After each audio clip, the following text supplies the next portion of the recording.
quick tech tips before we get started. Yes, thanks, Charles. So I will give a quick overview. Many of you have heard this before, but just to make sure that we're all in the right place. When you logged in, you should have arrived at a quick start event window, and there's an event info on the left and a panel on the right. In that panel, you should see Charles on video there, or myself on video. In the top right corner of that screen, click the People icon, and you'll be taken to full screen video view. This is the best way to view us throughout the class. And if you do that now, I'll give you further instructions on how to use the menu bar there. So I'll give you all a second. In the small video, just in the right-hand top corner, click on that icon, and you'll see video, and you'll be able to see all of us there. Now, when you arrive there, you'll see a green tab at the top of the screen. In that tab is where you can access all of the menu options for this event. So if you hover over that, you'll see the Participants button. Click there, and you'll see a list of all the participants, including yourself. At the bottom of that box, there's a feedback button. You can click on that to let us know that you're all in the right spot.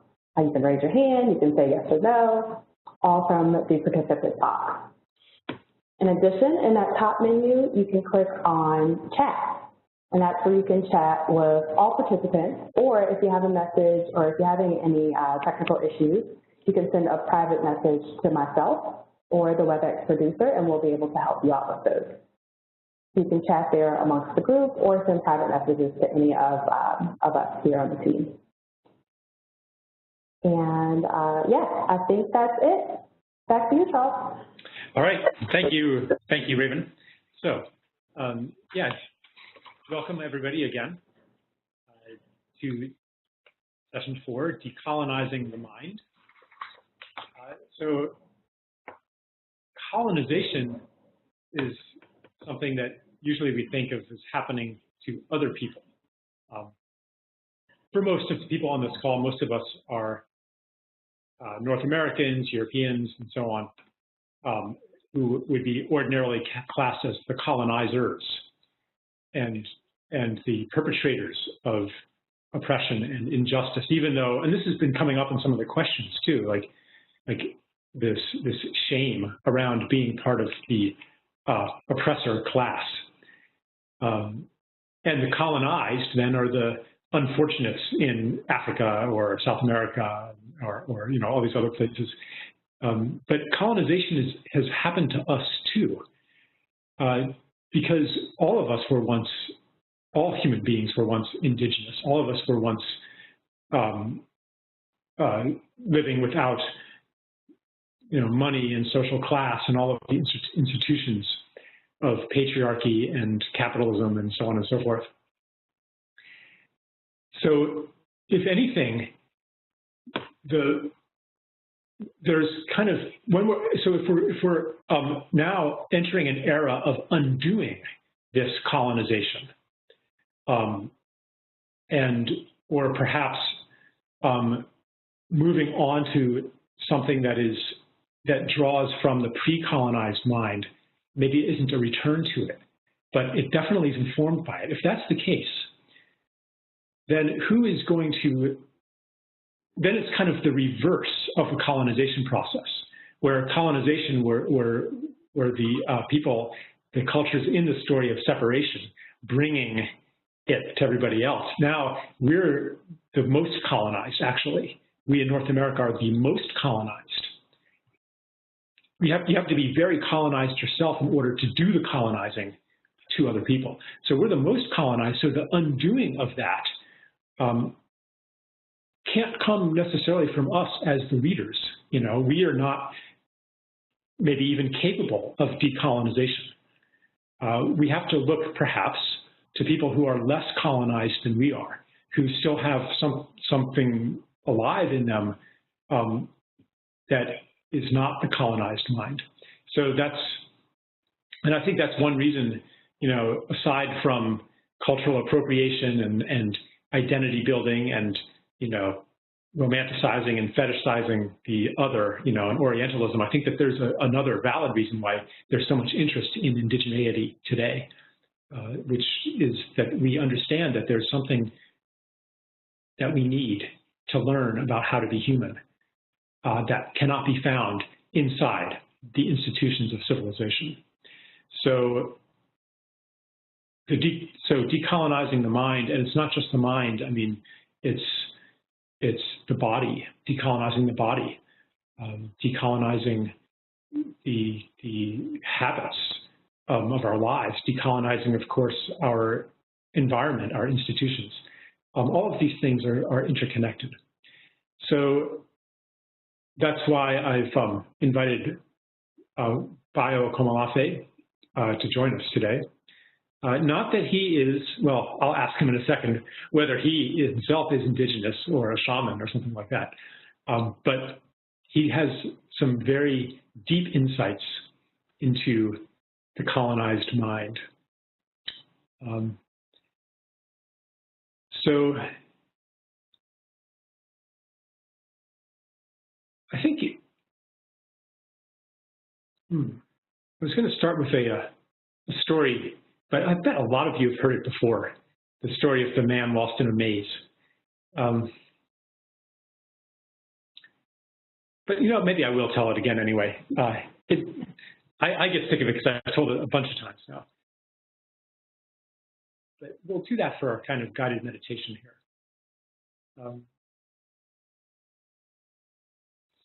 And you might close your eyes to visualize this better.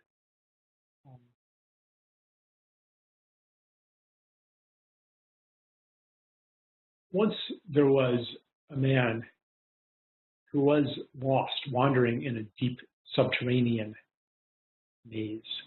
No one knows how he got there. Maybe he just got lost.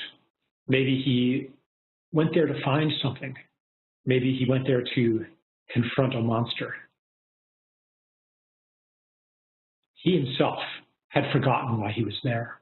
All he knew was that he wanted to get out because it was getting increasingly intolerable to be in that maze. So he rushed around and getting hotter and hotter in that maze as well. So he's rushing around, running in circles, hitting against dead ends, turning back, finding himself once again at his starting point, running faster and faster, more and more desperate to get out of that maze.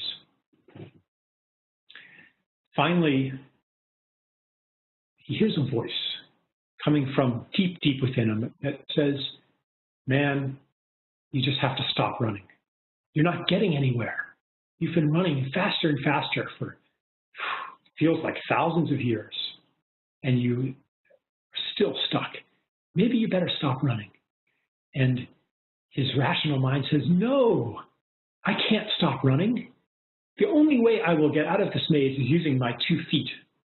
If I stop running, I will be making no progress. I will have no chance of getting out. So he decided, I'm going to run even faster. I'm going to try even harder. I'm going to invent even more things. I'm going to make even more laws. I'm going to find some way to get out of this trap that I'm in. And he runs even faster, bruising himself against the walls. And finally, he finds himself again back at the center, too exhausted now to move, too bruised, too battered, hopeless. He's in despair. And he has no choice but to stop. And he comes into silence without hope and begins to reflect on his wanderings. And it comes to him that his wanderings were not random after all. There had been a pattern. Perhaps it was that every time he had turned left before, he would turn right the next time, and then left again, and then right again. There were paths he hadn't chosen, he hadn't tried. He realizes, as he calms down, to notice that there were passageways that he ran right past every time and never took them because they were too scary. He realizes that there were doors he had barely even seen. He was running so fast that he hadn't tried. The second thing he notices as his breath slows down, as his heartbeat no longer fills his ears, he realizes that he's hearing something else, something from outside of himself, a beautiful sound that he realizes was there all along, beneath the threshold of his consciousness. And now he's hearing it consciously for the first time. So he begins now to walk very slowly, not too fast, because he knows that if he starts running again, he's just going to start following the same habits that he had before and be lost again. So he walks very slowly, guided by his newfound understanding of this pattern to the maze. He tries doors that had been closed to him before, goes down passageways that were unfamiliar. And he finds himself now in new territory, genuinely new, seeing wonderful things. And he feels uplifted and hopeful. But he still doesn't know how to get out of the maze. And now he's in new territory, so his understanding of the pattern even no longer serves him very much because he's in new territory. And so now what does he do when he reaches a choice point, left or right here? So now he lets that sound be his guide. He listens. Which passageway transmits that sound the most clearly and the most beautifully? I'll follow that one. And so he's guided now by the sound through this new territory, walking and walking, finally arriving at the final passageway, seeing the light at the end of it, and emerging into a daylight realm to find the source of the sound. His lover has been singing to him all this time, and they reunite.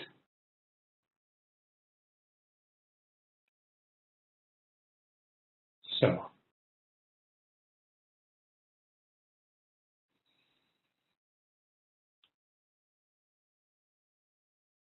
I'd like to introduce my dear friend, Bayo Akomolafe. He reached out to me at random a number of years ago through my website, and there was just something about it, you know, that spoke to me. And we began a correspondence, and eventually we met a few times. We've met a bunch of times by now. And Bayo at the time was he was in the psychology department at Covenant University in Nigeria. And I don't know, I see him as kind of a rising intellectual. I'm not sure if he would describe himself like that, but just a really deep, deep mind. And perhaps he'll tell you, I mean, I mentioned a little bit of his story on the forum and in my email, and he may tell you a little bit more or not, I don't know. Now he's living in India, and perhaps in some ways, after leaving that very secure, high-status job, you know, having made it as a very young man, perhaps now he himself is in the space between stories. So with that, I'll introduce Bayo, and maybe just with a question, Bayo, you know, like in some of the threads, people seem to be under the impression that you're a shaman and indigenous. So what do you have to say about that? Thanks, Charles. I knew this was coming. Well, I think the short story is that I'm not a shaman. I may dress like one to persons who are outside my cultural universe. I may look like one. I may look exotic. I may use poetic verse that seems to suggest I'm in touch with spiritual ecosystems beyond mine. But no, I'm not. I'm not a shaman, but I've been privileged to run into a few of them. And well, I just want to thank you for sharing that story. The first time I heard you say that was in Turkey. And, you know, the shamans that I've been privileged to meet and interact with speak about slowing down, and this invites this counterintuitive response to the crisis of our time. You know, there's an African proverb that is similar to the one I've been sharing, about, you know, the times are urgent, let us slow down. There's another one that says, the feet that are heavy are the ones that press into deep treasure. And it's a recognition that, you know, the slowing down is not a change of pace. It's an invitation to a deeper sense of awareness and an entanglement with throbbing realities that we're kind of excluded from because of our modern predicament. And so, yeah, I'm, as a young, rising intellectual,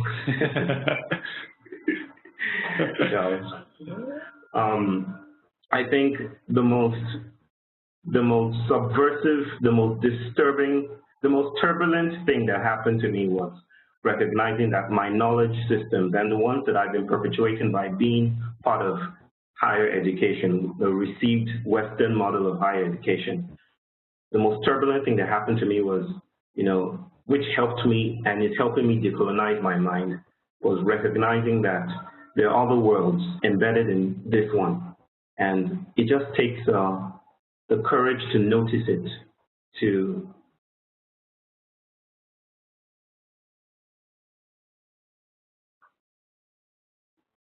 participate in a dance that is around us, and to make our membranes, our skins, a little bit more porous, so we can access the magic and the beauty around us. Yeah. Did you have a specific experience that got underneath your rational mind and somehow short-circuited your defenses, so that you had this realization? Like how did you come to understand that there are other worlds embedded in our own?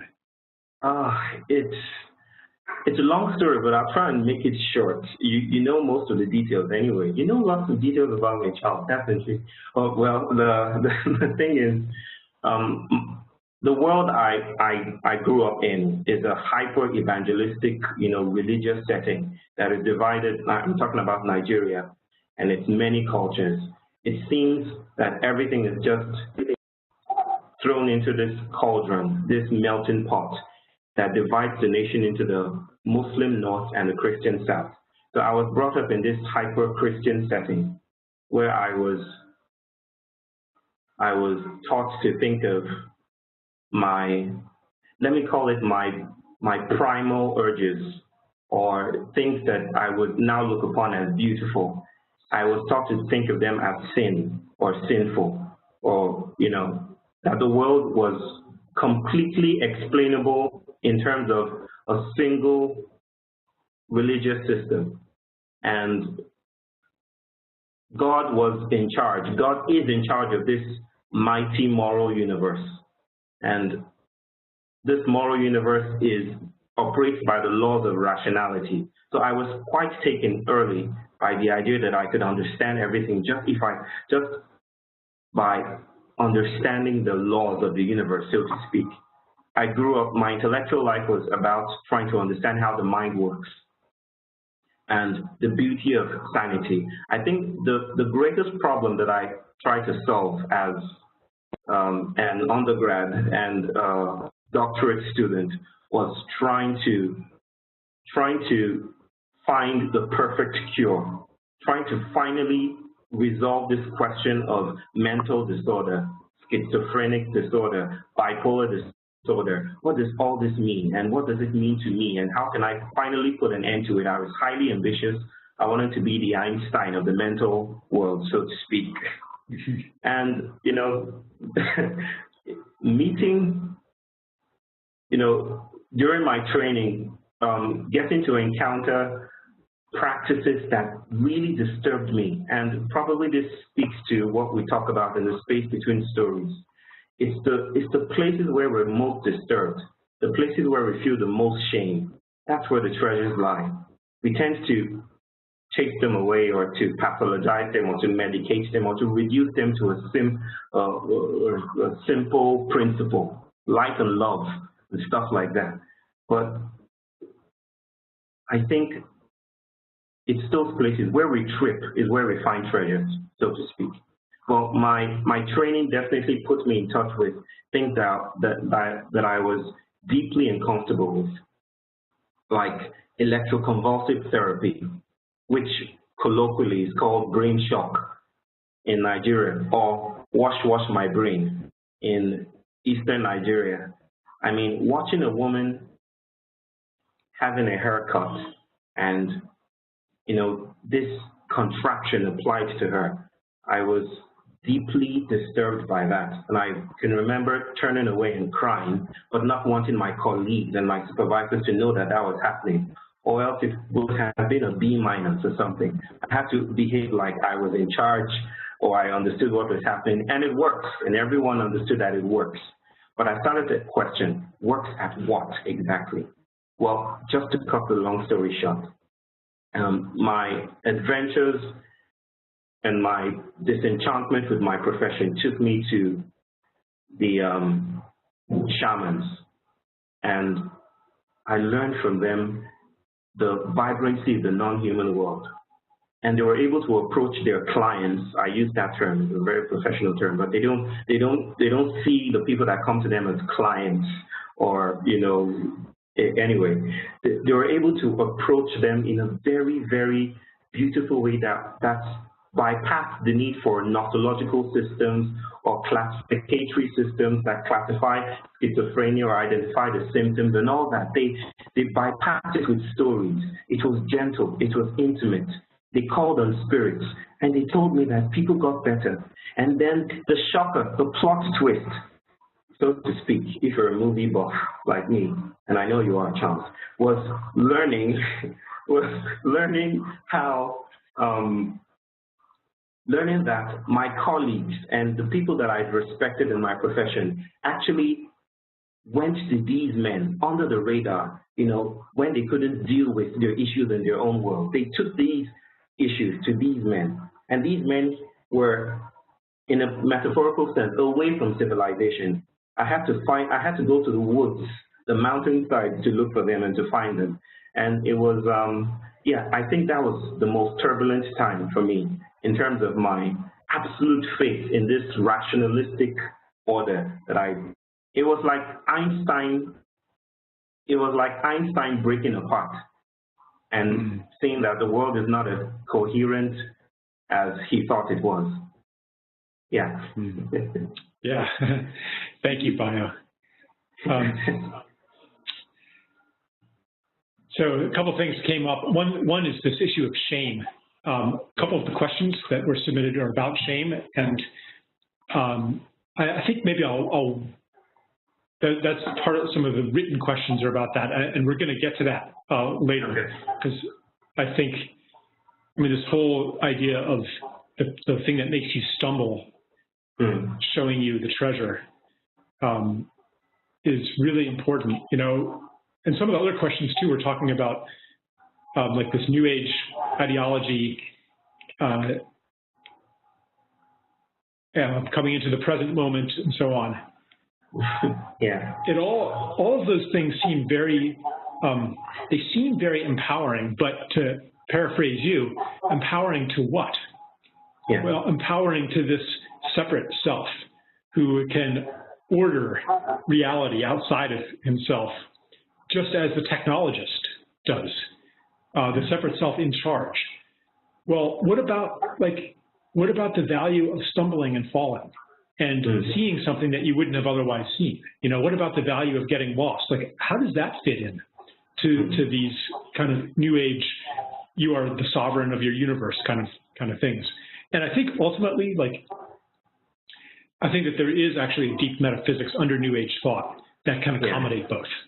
I don't mean to be dismissive of it, but anyway, I want to get into shame later. But one thing that also came up, you know, it's interesting. Much of your worldview sits very comfortably within a leftist critique of globalism and capitalism. Yeah. But on the other hand, and so you would probably be very offensive to people with neoliberal views. On the other hand, though, I also know from personal experience that you're offensive to people with left-wing views, because it seems it seems that you're saying, and I know that you're not, but I know people who think that you are saying, well, we shouldn't really be doing anything because everything we do is part of the old story, you know, part of the habits of separation coming from the colonized mind.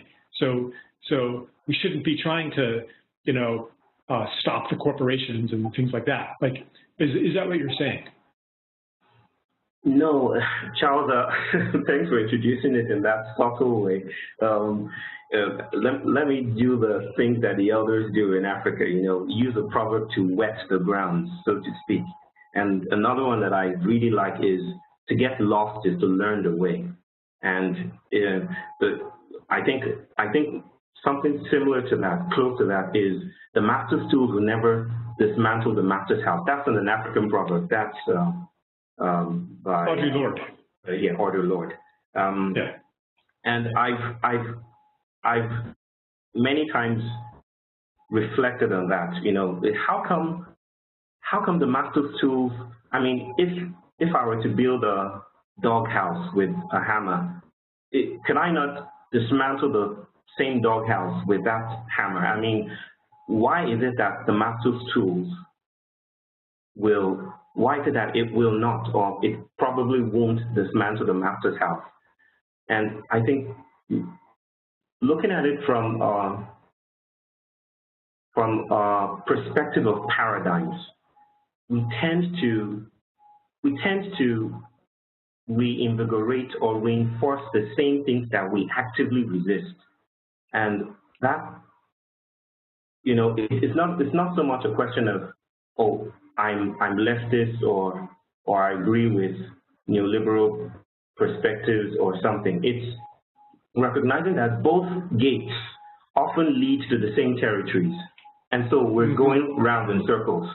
So, I mean, I think I'm trying to find the right words here, but I think for me it's the issue is coming to a place where we recognize that most of the times, or if not all of the time, the same apparatus and the same material conditions that make our language possible and help us frame problems and solutions to those problems tend to reinforce the paradigm that we're resisting.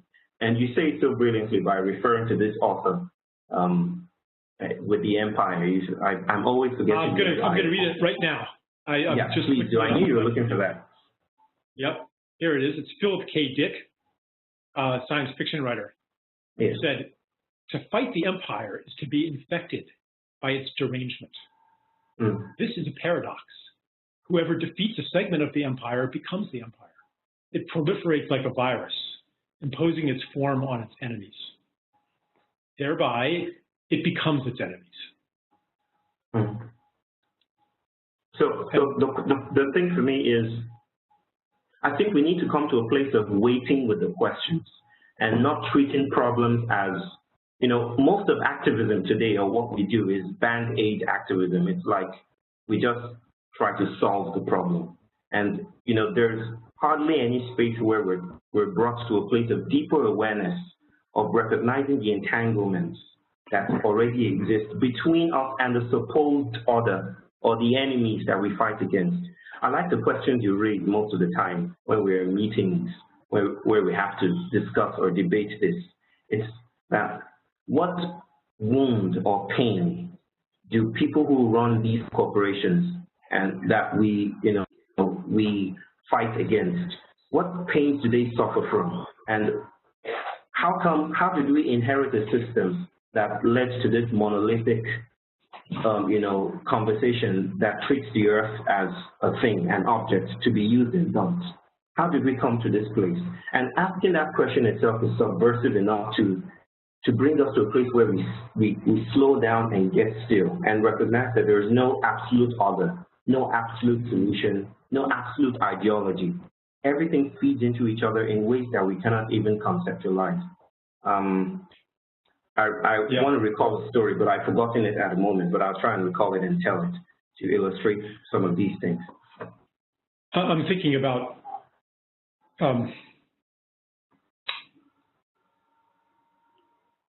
now I've forgotten what I was going to say.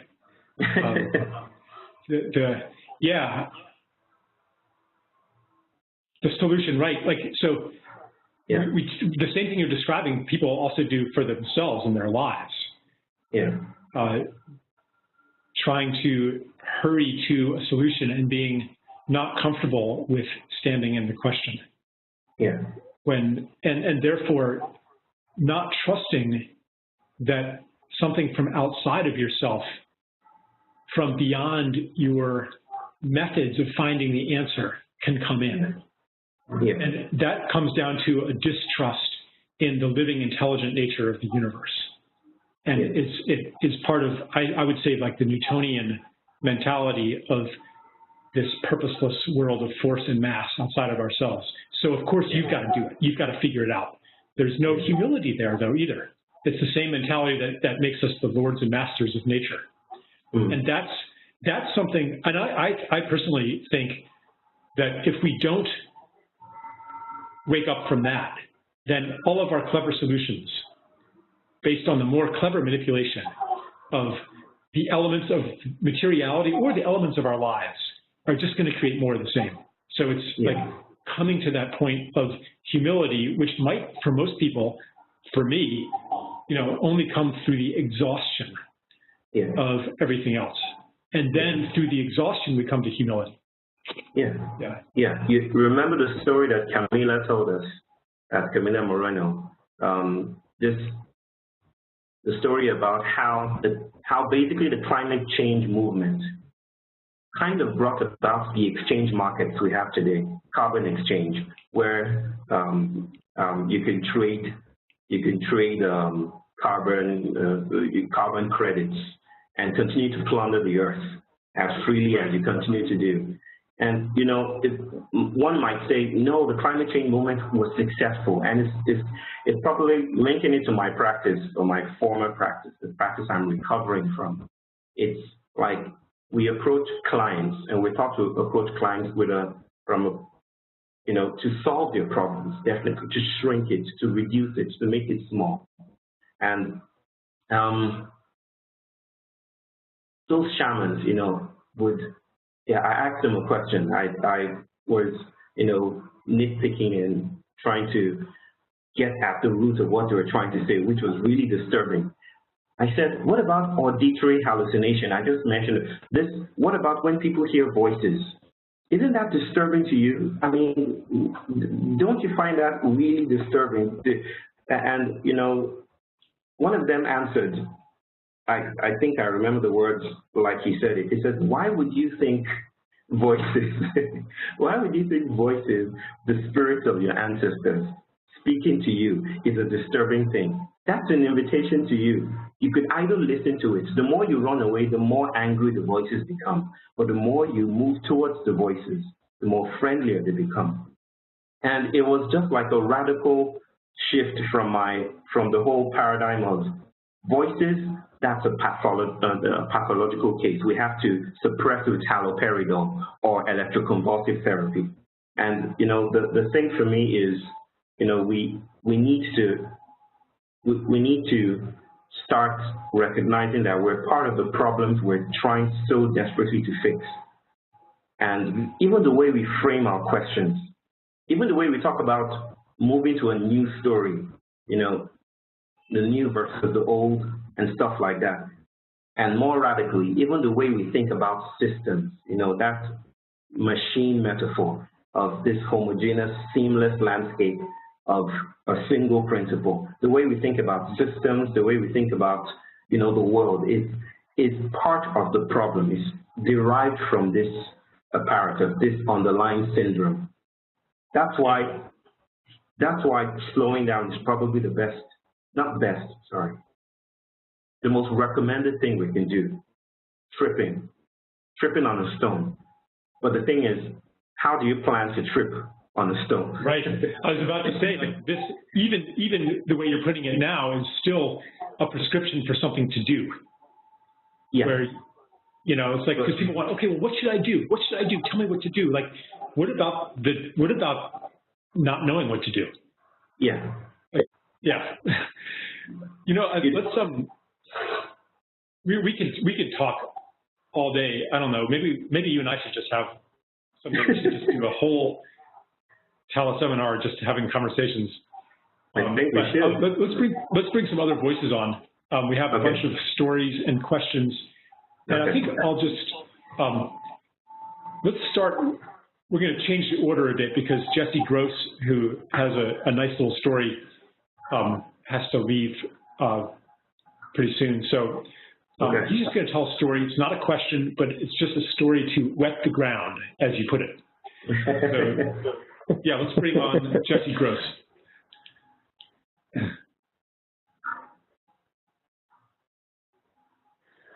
All right, I think I'm on. Yes, we can hear you. Great. All right. So, you know, Charles, I want to start off by saying you said something, a couple years ago, I think. You were talking about the man who created Adbusters, and you talked about how he stepped away from the magazine for a while to be with his mother, I believe. And, yeah, his mother-in-law, like somebody, yeah. Yeah, and that really informed today.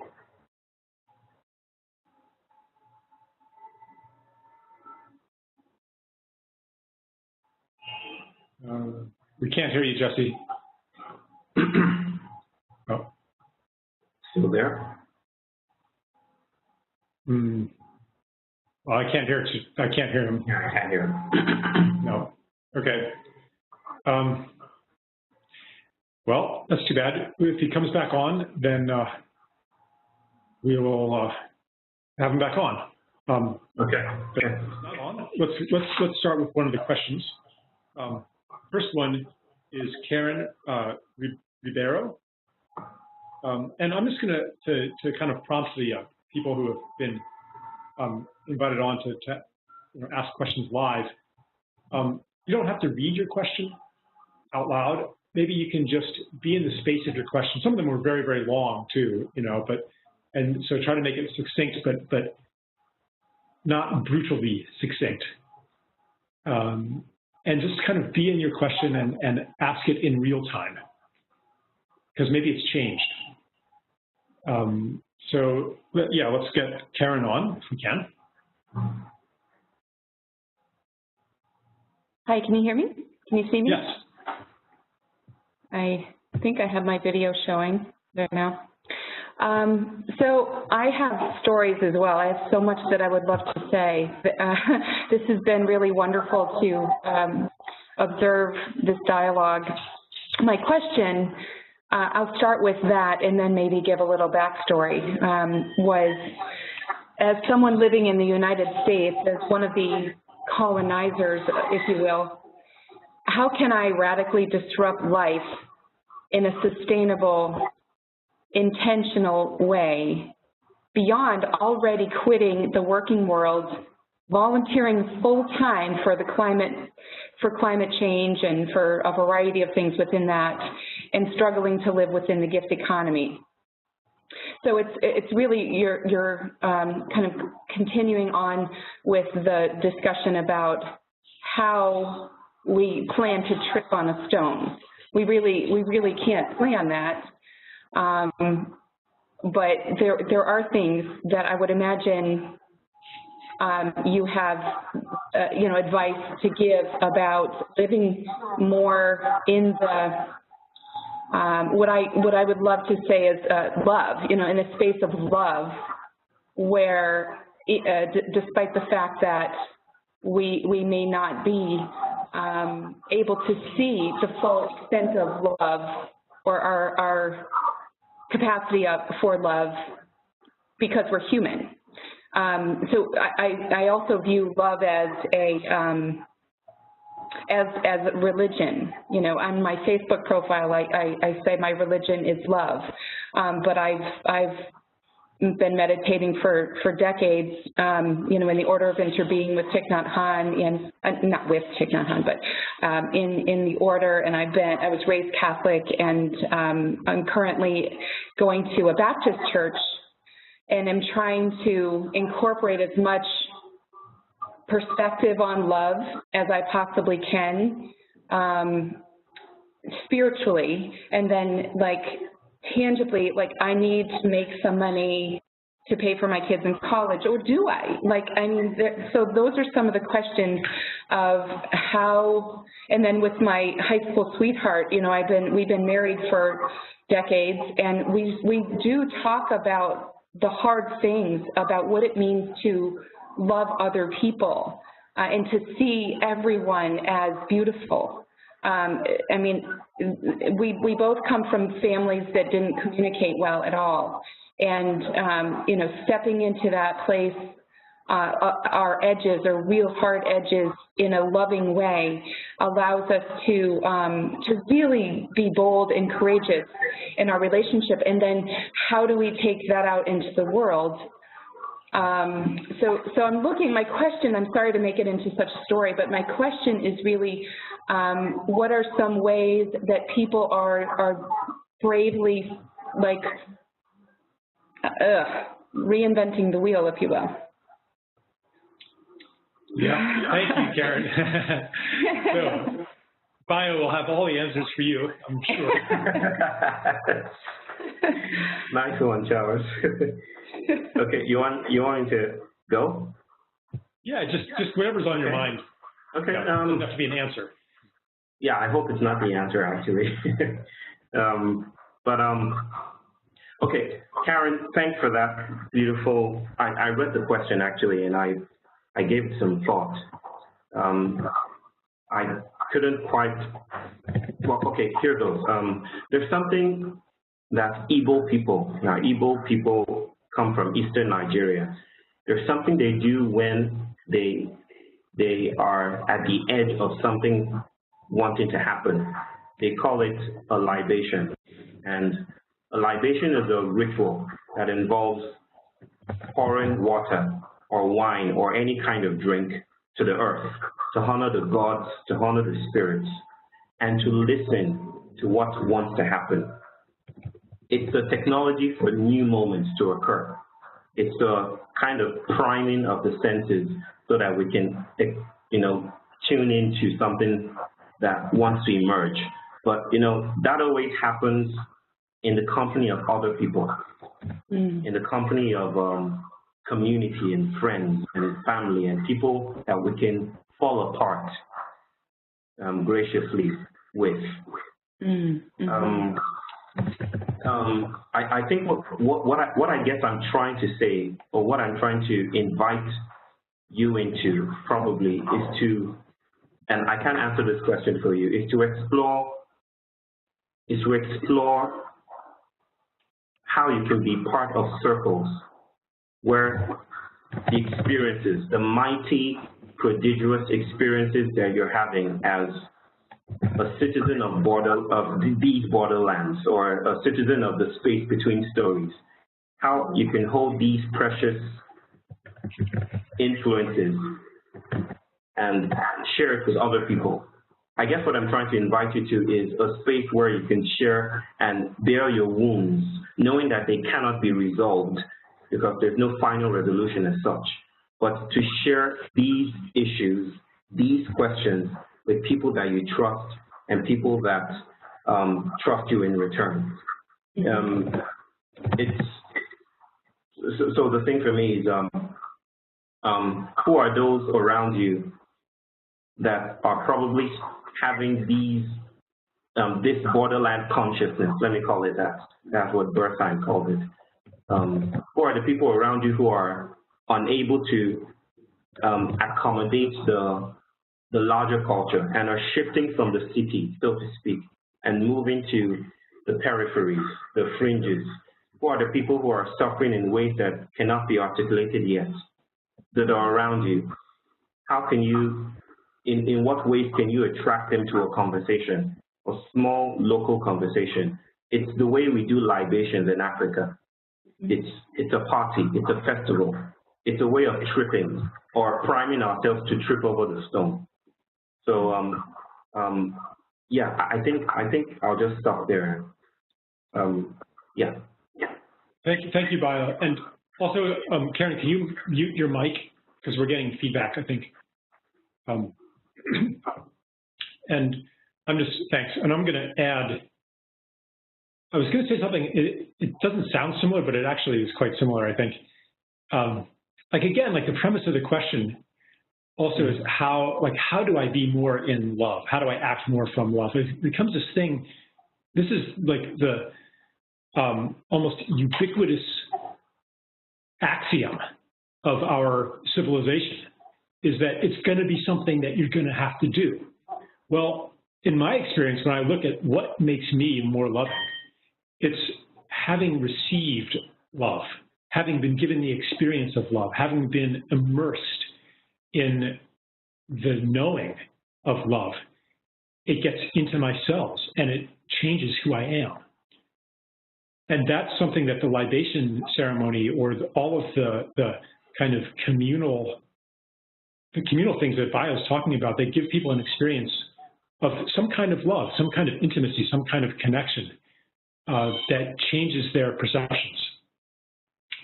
And I don't know, and I think Bio's question is a good one, like how do we reconstitute that? In fact, that's going to be the discussion prompt for the next week. But I would just say, like, and there, you know, even in kind of in Christian ideology too, there is this idea that we are not our own saviors, but that we are given an experience of unconditional divine love that transforms us. And I think that there's some wisdom in that. It needn't, but again, Christianity turns it into this like spiritualized process that happens alone in a room. But that doesn't have to, like, that's modern Christianity, but it didn't used to be like that, and it doesn't have to be like that, and it doesn't have to be in a Christianized form to receive that experience of unconditional love. So I think the question, maybe what's the wanting behind the question isn't how do I do it? The real question, it's kind of it's not even a question, it's an imploring that says, please give me that experience because I want to, yeah, it's the libation. Please give me this experience of love. Let it fill me so that I may stand in that too. It's a request, it's a plea. It's a plea that you're offering. It's a prayer. Karen, you're offering a prayer. And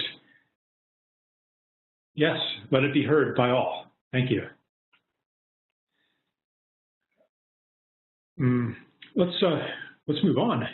The next question that we have is Catherine Lupton, who I believe I saw on there. So let's see if we can liven her mic. And then Catherine, when you're done, then do mute your mic. Otherwise, we're going to get more feedback. Yeah. Hi. Yeah, can you hear me okay? Yeah, and Bio, hold on a second. Also, I've gotten a message that Bio's mic might also be creating feedback. Bio, if you could turn down your microphone level a little bit, if you can figure out how to do that on your computer while Catherine talks. Okay. Okay, hello.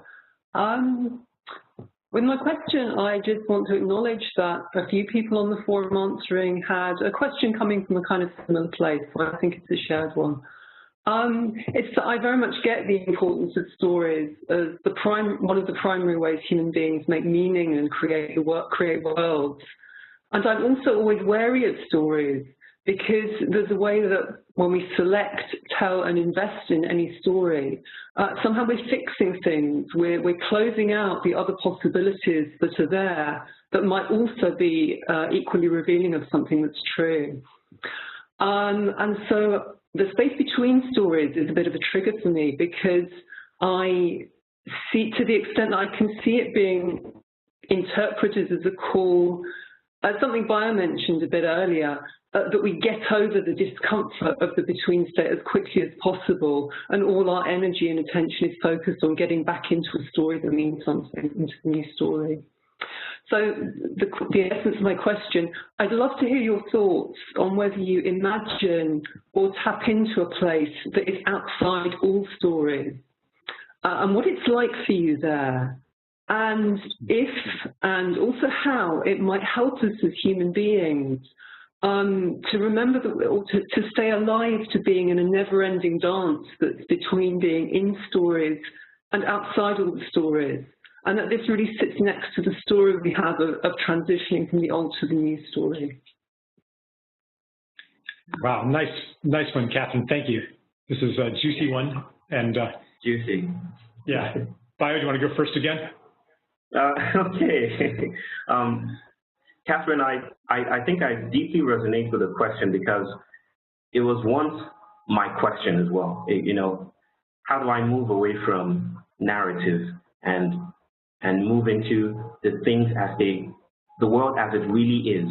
You know, it's this idea that the world is a binary, is divided into the things that appear and the things that don't appear, what Immanuel Kant would have called noumenon versus phenomenon. And, you know, my urge, and I think the modern urge, is to approach, is to sidestep the phenomenon and to find a way to bridge the gap between us and the world as it really is. But I think stories are all we have, actually.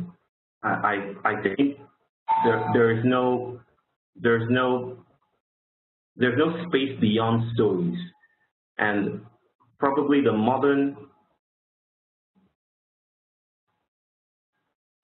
most interesting thing we can learn today is that we're always in a space between stories.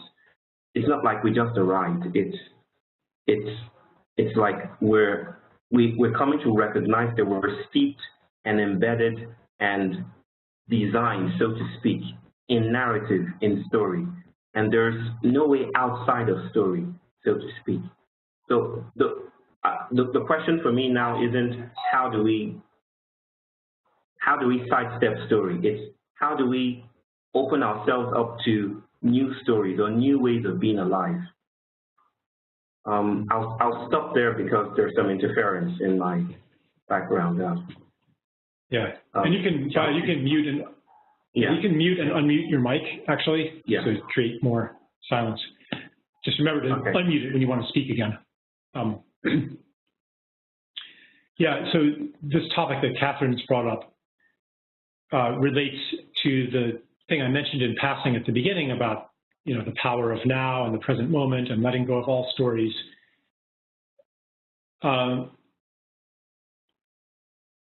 You know, like, first I'll say that this whole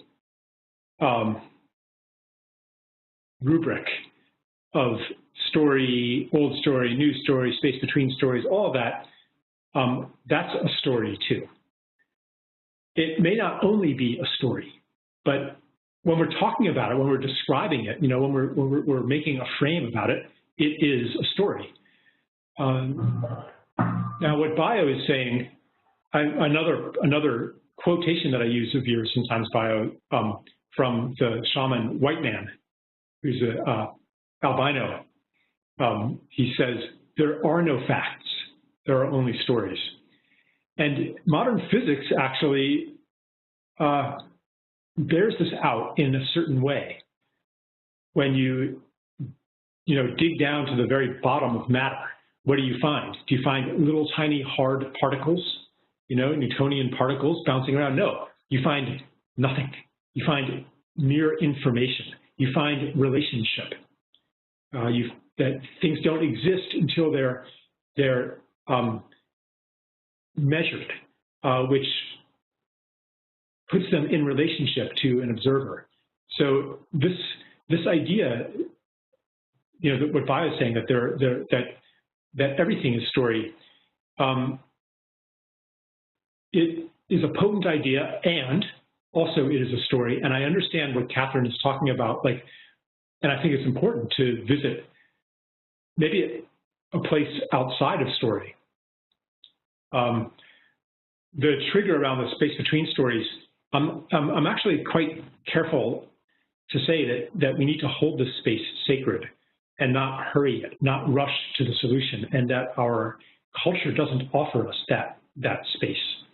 Our culture either pathologizes your unknowing and says, yeah, you better get your act together, or it wants to push you into something new. But what if this space has its own wisdom and its own timing and its own rhythm? And maybe for one person it could be 10 minutes, and for one other person it could be 10 years or a lifetime.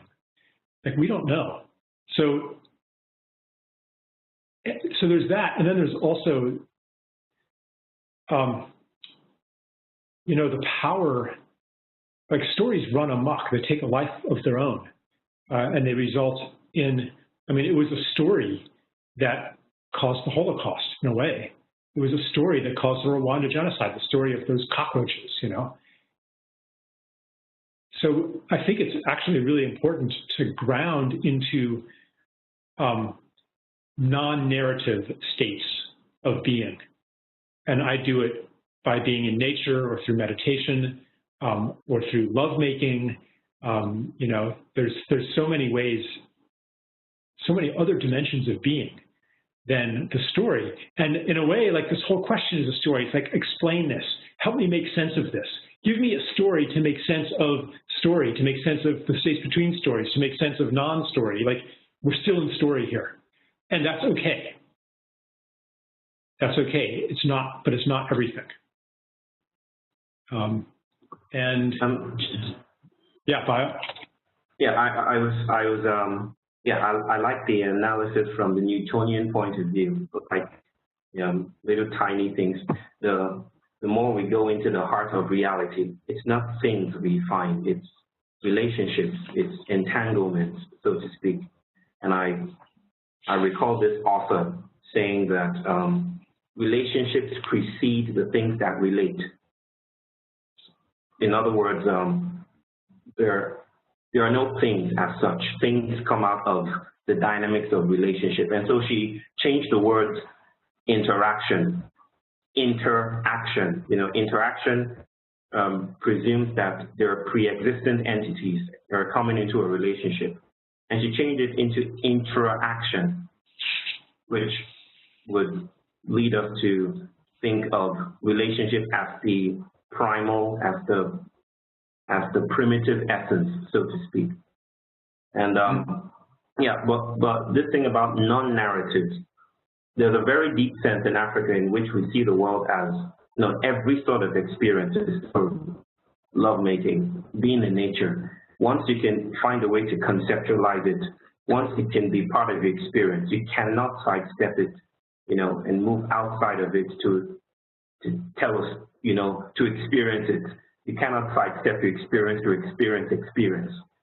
And it's basically the recognition that there is no reality out there. That's another modern hangover, that the real world is out there, and we need to bridge the divide with rational thought or logical thinking or moral probity. That the best way we can do it is to be holy, and then we access God. The best way to understand scientific truth is to remove all interfering variables, and then we access the real gist of the matter.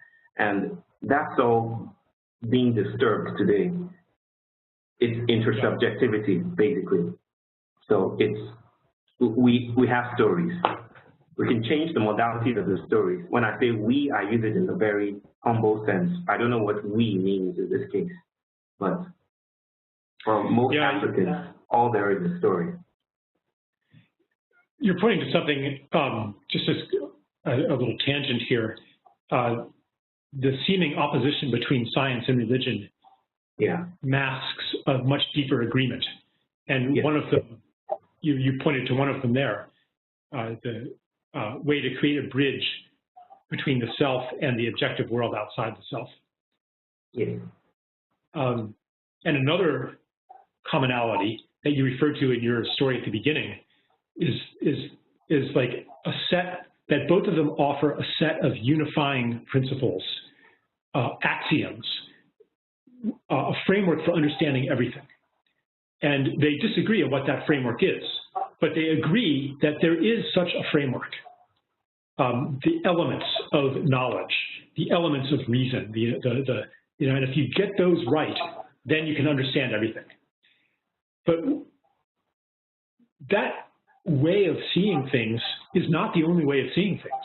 And the example that comes to mind for me is Taoism, and especially Chinese medicine, where you might have, 5-element theory, which reveals certain things about the body and suggests ways to treat the body. And you might have, yin yang, and there's a bunch of these different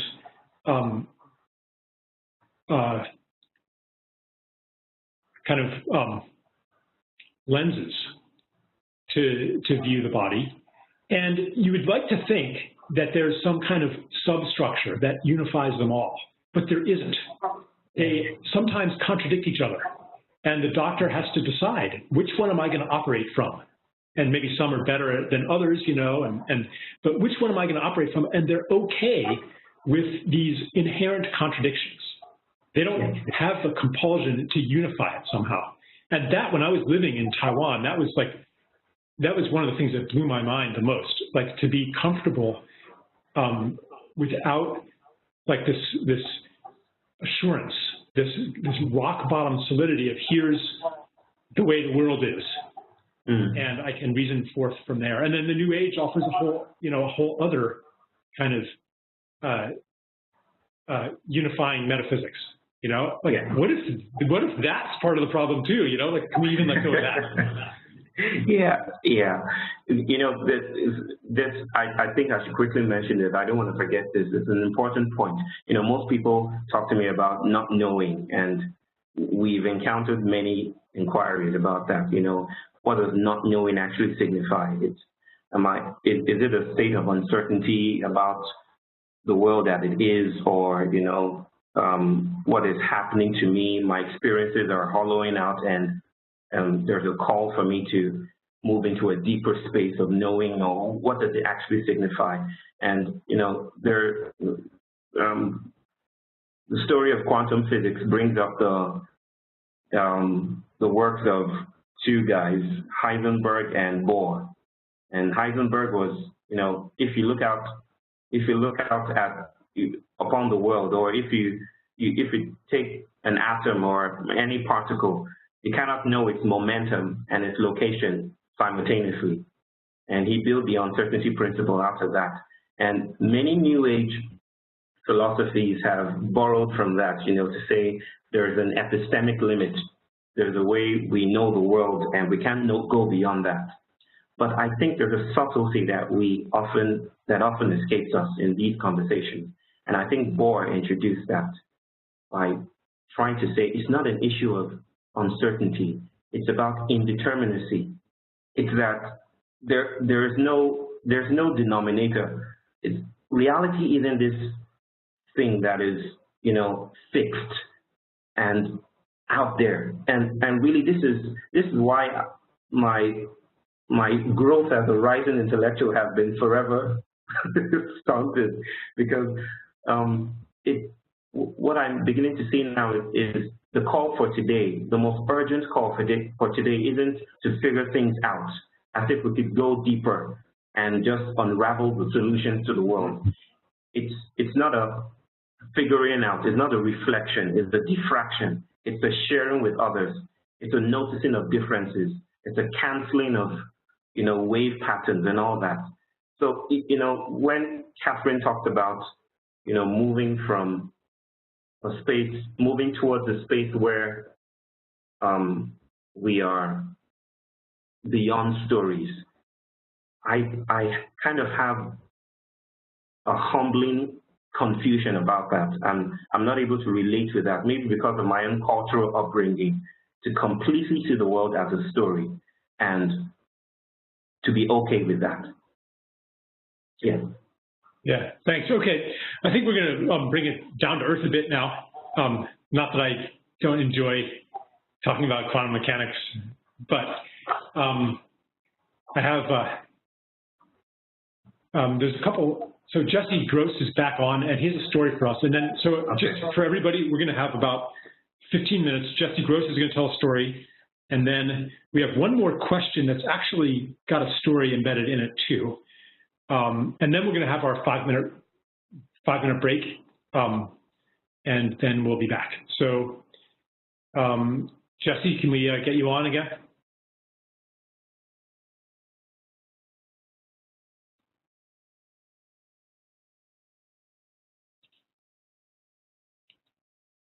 All right, I think I'm on. Can you guys hear me? Yes, and Bio, if you can mute while he's telling. Yes. All right. So the funny thing is I told the entire last story thinking that it was on. Yes. So this is round 2. You guys get a practice version. Yeah, so I just want to say thanks for giving me the opportunity to share. So my story, you guys were, I love listening to how intellectual you guys are. You're like light years ahead of where I live most of the time. So my story is just really about an experience that I created.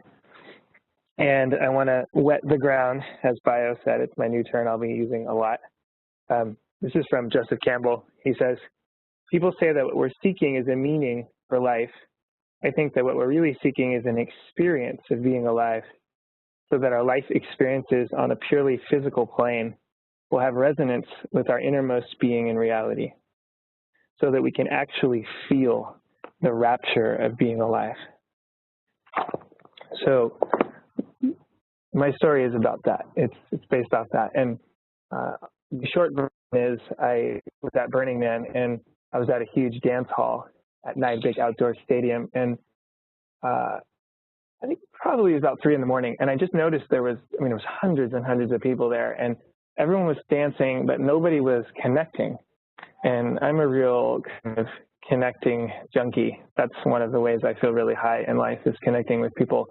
And so I remember at a game I learned in graduate school. I have a master's in spiritual psychology, and the game is, the STEM sentence is basically, the beauty I see in you is, and you line up somebody nose to nose, and you look them in the eyes, and you check in, and you just speak what comes up for you. And my experience is that done well, people are really surprised how much other people know about them with that STEM, with that STEM sentence. So I decided to run an experiment because I really wanted to interact with people that were all dancing. And so I went over to one young gal, and I said, I kind of cruised up to her quickly, and I said, hey, I'm playing this game. Do you want to play?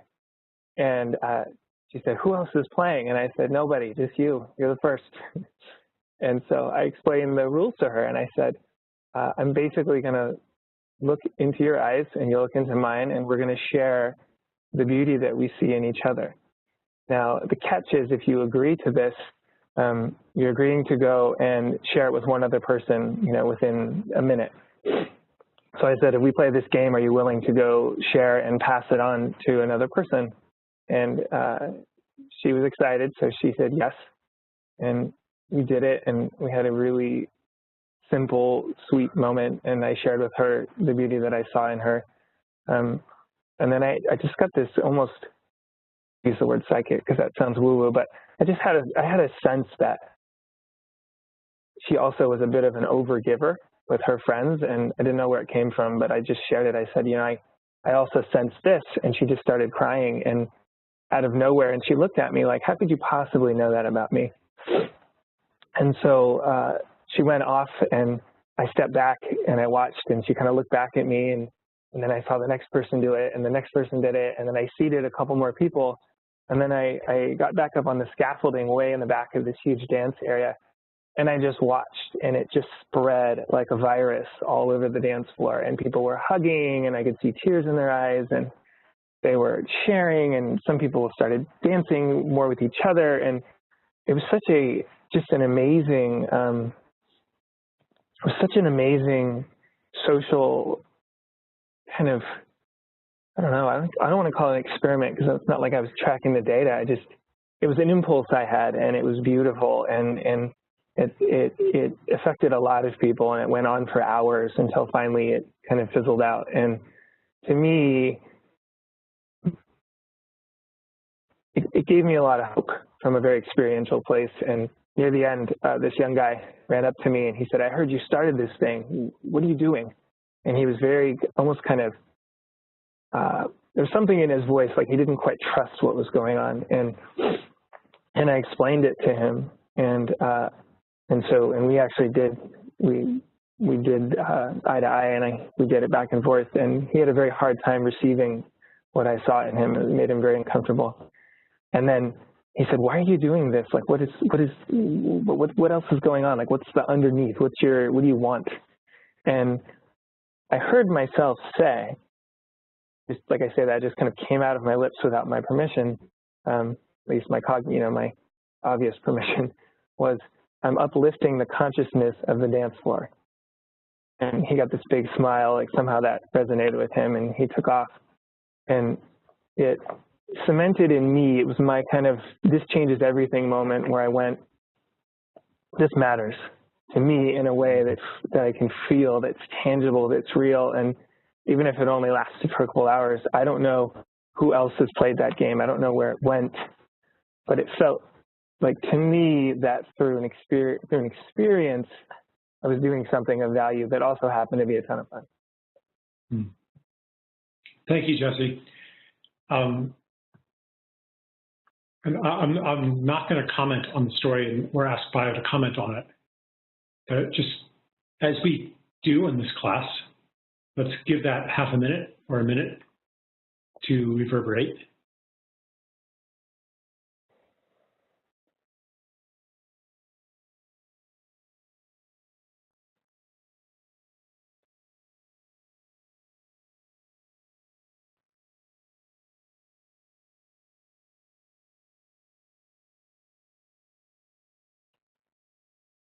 Thank you. And now I would like to invite Morgine Jordan. She has, it's not so much of a question, but she wrote about her perception of everything being alive and sacred, even physical objects, clothes, computers. And she's an animal and nature communicator. Yeah. And she had a good story about her garden. So Morgine, I'm going to just ask you to come on, and I'd love it if you shared the story about your garden, or maybe some other story about communicating with animals, plants, objects, and just kind of, just to give us, because here's like something that might be considered an indigenous worldview very much alive in the West, and it's under the surface. It's not gone from here. It's merely pathologized. It's merely suppressed. It's merely marginalized, kept under cover, kept in secret. But it's there because it's who we are. So, Morgine, do you want to just, I hope I said your name right. Do you want to share about it a little? It's Morgine, but that's fine. Morgine, sorry. Okay. Yeah. I talk to everything, plants, animals, my couch, my car. To me, I was asking Bio if in the shaman culture of his way, if they considered everything sacred. I just find creation alive in everything. And when I have a question, I ask a question, I hear those voices. I don't hear it right away all the time. I have a question like, is this real? Is that real? And I just let go of the question, and later on, I could be washing dishes or doing something, and an answer will come to me. So it comes to me in that I'm willing to live in the not knowing space all the time. I have lots of questions, but I just live there all the time. I spent 90 days in Michael Neal's class. We just practiced every day being in that space, and we were creating something that was impossible. And the only thing we could do is turn over to something we don't know to ask us what action to take every day. So, but my garden, I just communicated with nature, and I asked where to plant my garden using muscle testing and kinesiology. And I said what I wanted to grow, the food that I wanted to grow, and then I asked nature what else I needed to put in there to balance it, because I figured nature knows better than me, but I went through a catalog, and I asked, you know, what I needed to put in there. So I grew this circle that was about 25 feet circle in my front yard, and it had no fence around it, and I would be in love every time I went in there and blessed it. And I live in the Northwest where we have oodles of slugs. You know, slugs are all over the place, and the whole time I had the garden, there was virtually no slugs in the garden. The deer would come through my yard all the time and eat things. I live out in the wilderness, and they would sleep 20 yards away. They never touched anything and ate anything in the garden. I asked them, you know, if they needed to balance something, fine, but I had it there for 3 years, and our dogs wouldn't go in that space, and so that I really believe we can have, you know, a different relationship with nature when we stop looking at it through our conventional eyes of trying to control things, manipulate things, want things our way. I made it purely from a place of love, and I said, if animals and insects need to come in here to balance things for me, you know, fine, but I explained to nature why I was growing the garden, and I wanted to nurture myself. And I had this wonderful experience for 3 years. And I even got a house loan out of it because we went to refinance our house, and I was really hoping that the man did not look at the bottom of the form where it said animal communicator. I had to put that down there, but I was hoping he wouldn't look. And he got out on the front porch, and he was just about finished, you know, looking at the deck and everything. And he looked down, and he says, "You talk to animals?" And I thought, oh, shit. And I said, well, look at that garden out there. And he said, yeah. I said, you see, it doesn't have a fence around it. And I swear he was silent for, you know, I said, and what do you see over there? He says, oh, you have deer who come in your yard. And so I said, well, notice there's no fence in the, and he kept looking at the garden, and he looked for the deer, you know, you could see where the deer ate. And he was like silent for a minute. He goes, lady, I have a fence around my garden, and I can't keep the deer out. Maybe you got to come and talk to my deer. Oh, Regina, I love that. Thank you. You know, so I just really have, I told Bio, I really felt weird because I don't tell these stories to very many people because they think I'm rather crazy, but I really think they taught me how to love unconditionally, so that when I used to get mad and sick and angry because people beat animals or somebody beheaded somebody, that animals in nature explained to me that my anger and my hatred or my grief or whatever just added more of that energy, that what everything needs is more love. So that now I'm sort of, you know, I don't have stress anymore when I don't have TV, but when I hear about news or something, I just send whatever it is love, knowing that love knows how to balance. Love knows whatever the situation needs. I might be citing what it needs because I don't know, but I can send unconditional love to help heal and rebalance whatever is causing the imbalance. So I don't try to figure it out. I don't try to, when I need to do something, I just ask life or nature or creation what it is I need to do next, and then I wait and I eventually hear an answer. Wow, thank you so much for that. My computer just turned off. Hold on. Yeah, that's beautiful. And before I ask Bio to comment, I just have something right fresh in my head. Because what you're saying really speaks to the question that we raised. It's come up a few times. Like, what about, you know, like, you can't just send love at something, you know, like love is embodied, it's in action, you're supposed to do something, you know, you're supposed to create change in the world. Like, aren't we supposed to, you know, like if there's someone being beheaded over there, shouldn't we go and stop them, you know, shouldn't we do something about it? And your example shows that actually you are doing something about it. Just like you're talking to the animals, you're talking to the slugs, you're talking to the deer, like you're doing something about it, but our culture doesn't recognize that as doing because you're not building a fence. You're not exerting force on the world. But what I take a lot of inspiration and hope from stories like yours because we're not going to solve these problems by force. They're too big. But what your story says is that there are other ways to interact with this world. And these ways might be capable of achieving the results that the, what was it, the insurance adjuster, the real estate guy, Yeah, he said that, you know, he noticed they didn't have a fence, and he said he had a fence around his garden, and he couldn't keep the deer out. They still got right. So, like, that's just a beautiful metaphor for the whole thing. So thank you for sharing. And I just want to say, like, the time is coming where we need to share these stories more, because there's a lot of people have those, and when they hear them, when they hear that story, then they become more confident that in their desire to live that way as well. So those stories are medicine for people, and that's one reason why we've been sharing stories so much on this course, and we're going to have another invitation to do that next week, but not yet. So thanks, Margina. I'm going to offer Bio. Do you want to say anything on that story or Jesse Gross's story, or both, or just? Yeah, but first I think I want to pay homage to you in the African way and say, I wish we were not separated by pixelated distances. I wish I were in front of you, but I just want to honor you for sharing that. It means so much to me. Where I come from, elders are not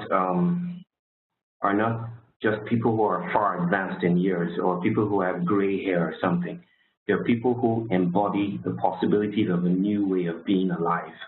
And when I first read your story, it was powerful to me in a way that I felt the urge to prostrate in front of the computer. That would have made much sense. But I just want to honor you and say thank you for sharing that story. I think what it does for me, it's just, it helps me remember that enchantment is not in short supply. And, you know, the old story that we need to get to the cities, or we need to speak English in a particular way, or we need to go to school and get an education. The whole distance between us and enchantment and abundance is breaking down with stories like yours. Enchantment is everywhere, and the world is alive and vibrant and forceful and pregnant in ways that I sometimes struggle with ways to express that, because it's so obvious to me. And it's the culture I grew up in. The shamans that I spoke with were able to listen to their clients by listening to the plants. I mean, there was one incident where I said, how do you diagnose this? How do you solve this person's problem? And he said, I just go into the fields and wait. And I said, wait for what? And he said, wait for the plants to tell me what to do. And it was you know, those kind of things you can't teach in a course or in a program and say, now you're a shaman after learning these principles. It's an aliveness that I'm still yearning for myself. It's an openness to everything. And it's a recognition that everything speaks. Everything is alive. Everything is beautiful. Stones, rocks, fish, sky, they have agency. They have a voice. But it's also the recognition that agency or beauty or whatever doesn't reside in us, because the whole notion of human beings, you know, being this boundary meat suit, this psychological bubble, is also breaking apart, and we're spreading out into everything else. So speaking to animals is actually you communicating with the part of yourself that you haven't met yet. And our elders remind us that stones, the sky, fish, that's us pretending, you know, to be something else. Yeah, I guess that's all I'll say. Wow, beautiful.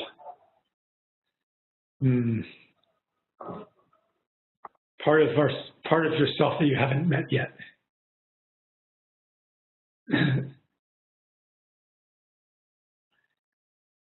Well, let's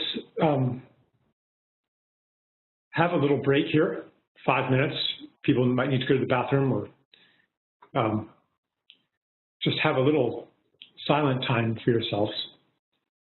And then we'll be back with some more questions to play with and another story. And yeah, so I'll see you soon. The response of my colleagues was to say, oh, you need forgiveness, and to try to demonize those feelings of shame. But she had some kind of psychic breakthrough when she understood her shame as a guide, as an elder, as an adventure that she needed to take, as a stumbling block on her way, as a disruptive force that was calling out to her and inviting her to a different realization of the richness of life and the richness of everything. And, well, I remember she left the hospital where I was, and she got better eventually. But she told me just before she left, she said, I didn't get rid of the shame. Exactly. I didn't get rid of the guilt or the feelings of dirtiness or, mud all over me, having experienced those 2 periods of rape in my life.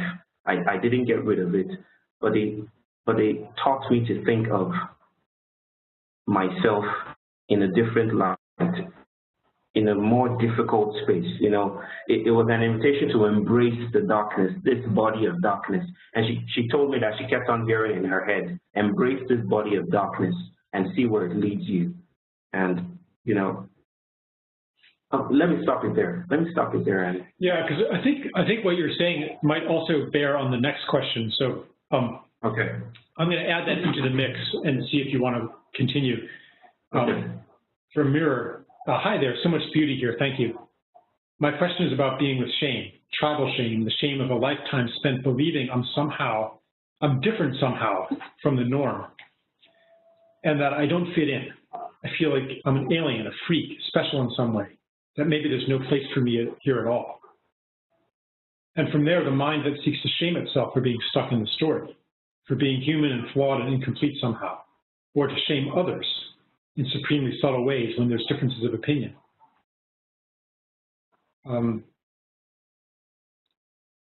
So I'm not going to read the whole thing. Yeah, I think I read that question. But yeah, and I guess, let's see, hold on. Yeah, and then she tells a story here.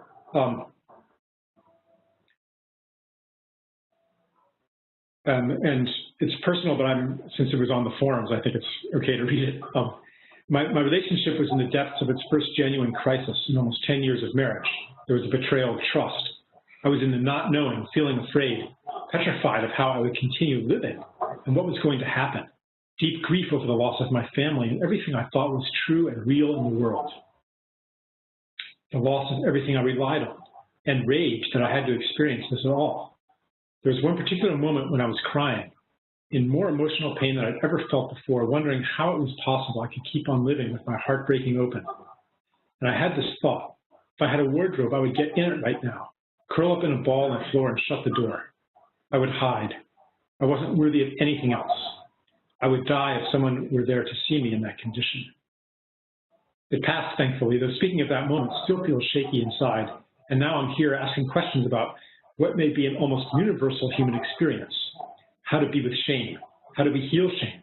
How do we not shame others? And where does shame come from? What purpose does it have? So, yeah. Maybe. Okay. Yeah.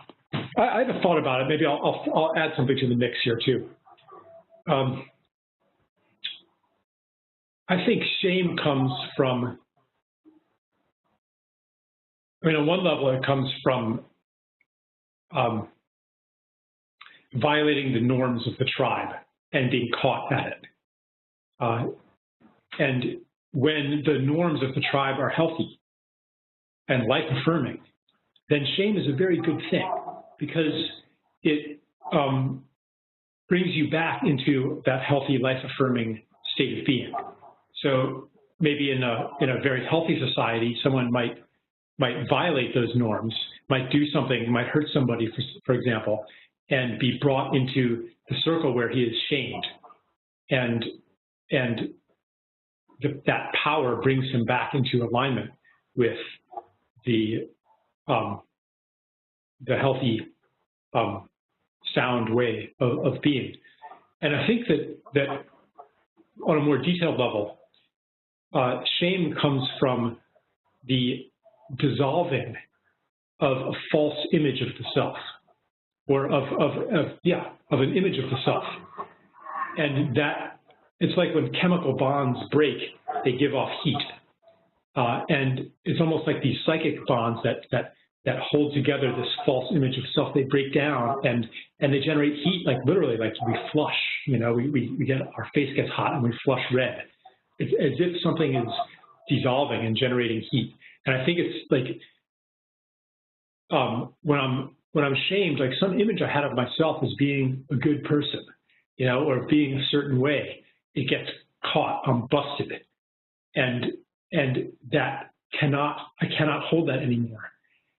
And so I'm shamed. And what I came to is that my shamelessness, my resistance to shame, that might be a good thing in the situation that Mirror describes. When you're being shamed for, talking to plants, you're being shamed for not paying attention in school when you'd rather be outside. We use shame to enforce cultural behavior that's killing the planet, and that's oppressing people.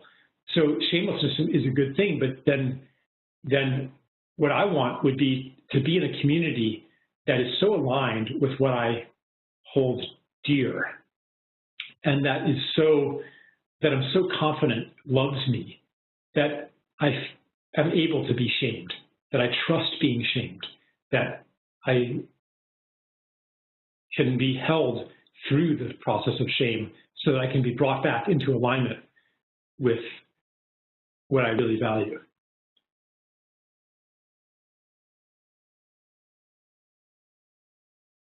You're on mute, Pio. You gotta unmute yourself.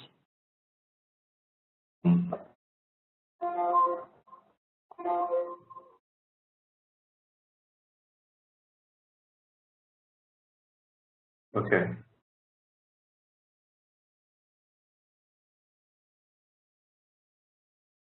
Now you're on mute again. Shame is. Okay, I can hear you now. Yes. I'm hearing some beeping. It's not. I don't think it's from me. But shame is closely linked with humiliation, and I think you talked about that briefly. And humiliation is basically from the word humus, which is coming down to earth. Mm-hmm. It's like the stories the African cultures are mostly descriptive, not analytical. We don't have dictionaries, we have stories instead. So if we were to define shame, I would rather tell you a story. And most of the stories that get thrown about to explain shame talks about a seed getting buried in the earth and losing its membrane so that it becomes one with the soil.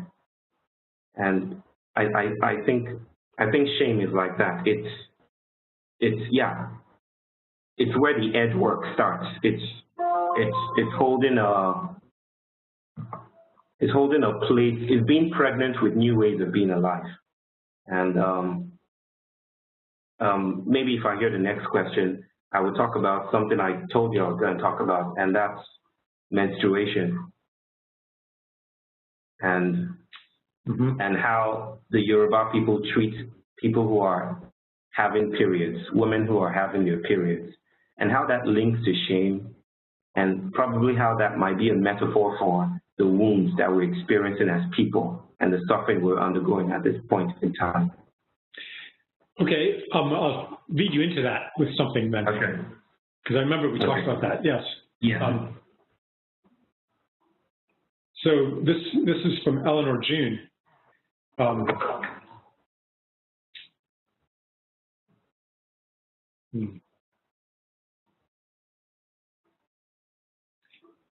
No, this isn't the one that's going to lead into it. Okay. There's another one. Hold on.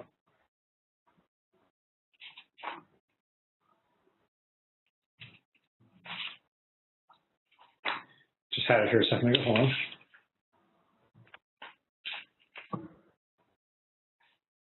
it was the one that mentioned this teacher who's becoming very well known, Stephen Jenkinson, who talks a lot about grief. And no, why can't I find that? I had it just in my hand here. Just going to give you a minute here.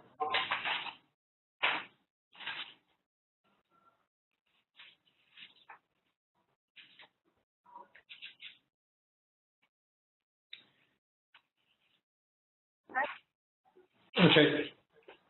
Yeah.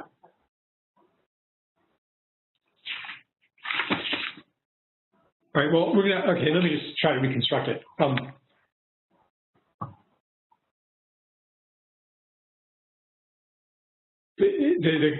the question was,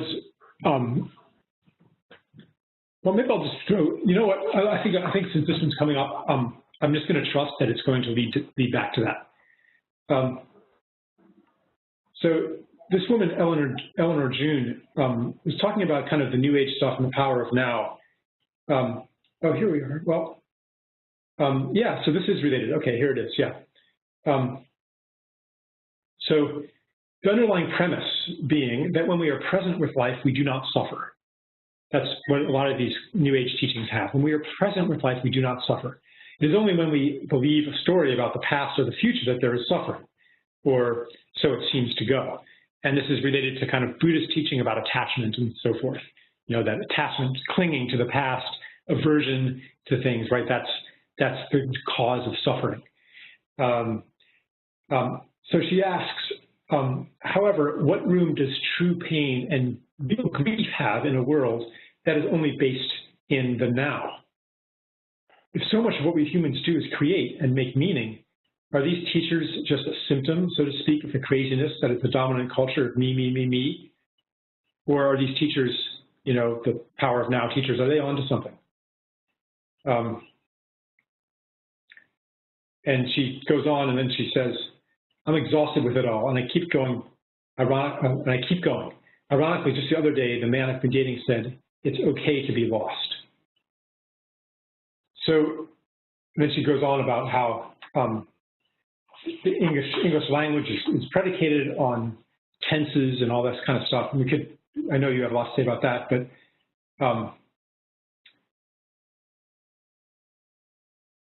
and she says, I think the truth for me is that I have been grief-stricken, lost, heartbroken, still living 1 foot in, 1 foot out of the dominant culture, witnessing its insanity, grieving the life I long for, of which I have yet to find a way to live.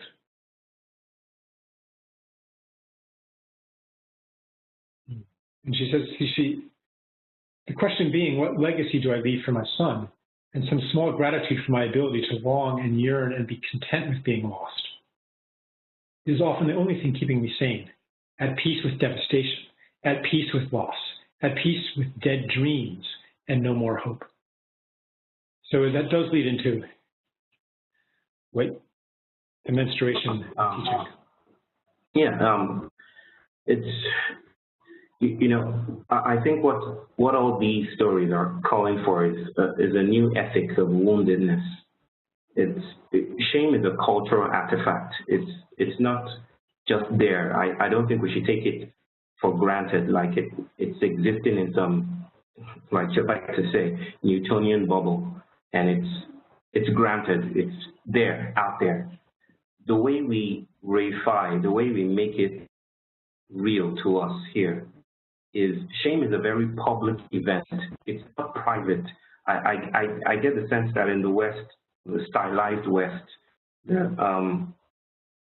grief is private. It's an individual thing. You deal with your problems, or you go to a shrink, and it's yet another enclosure.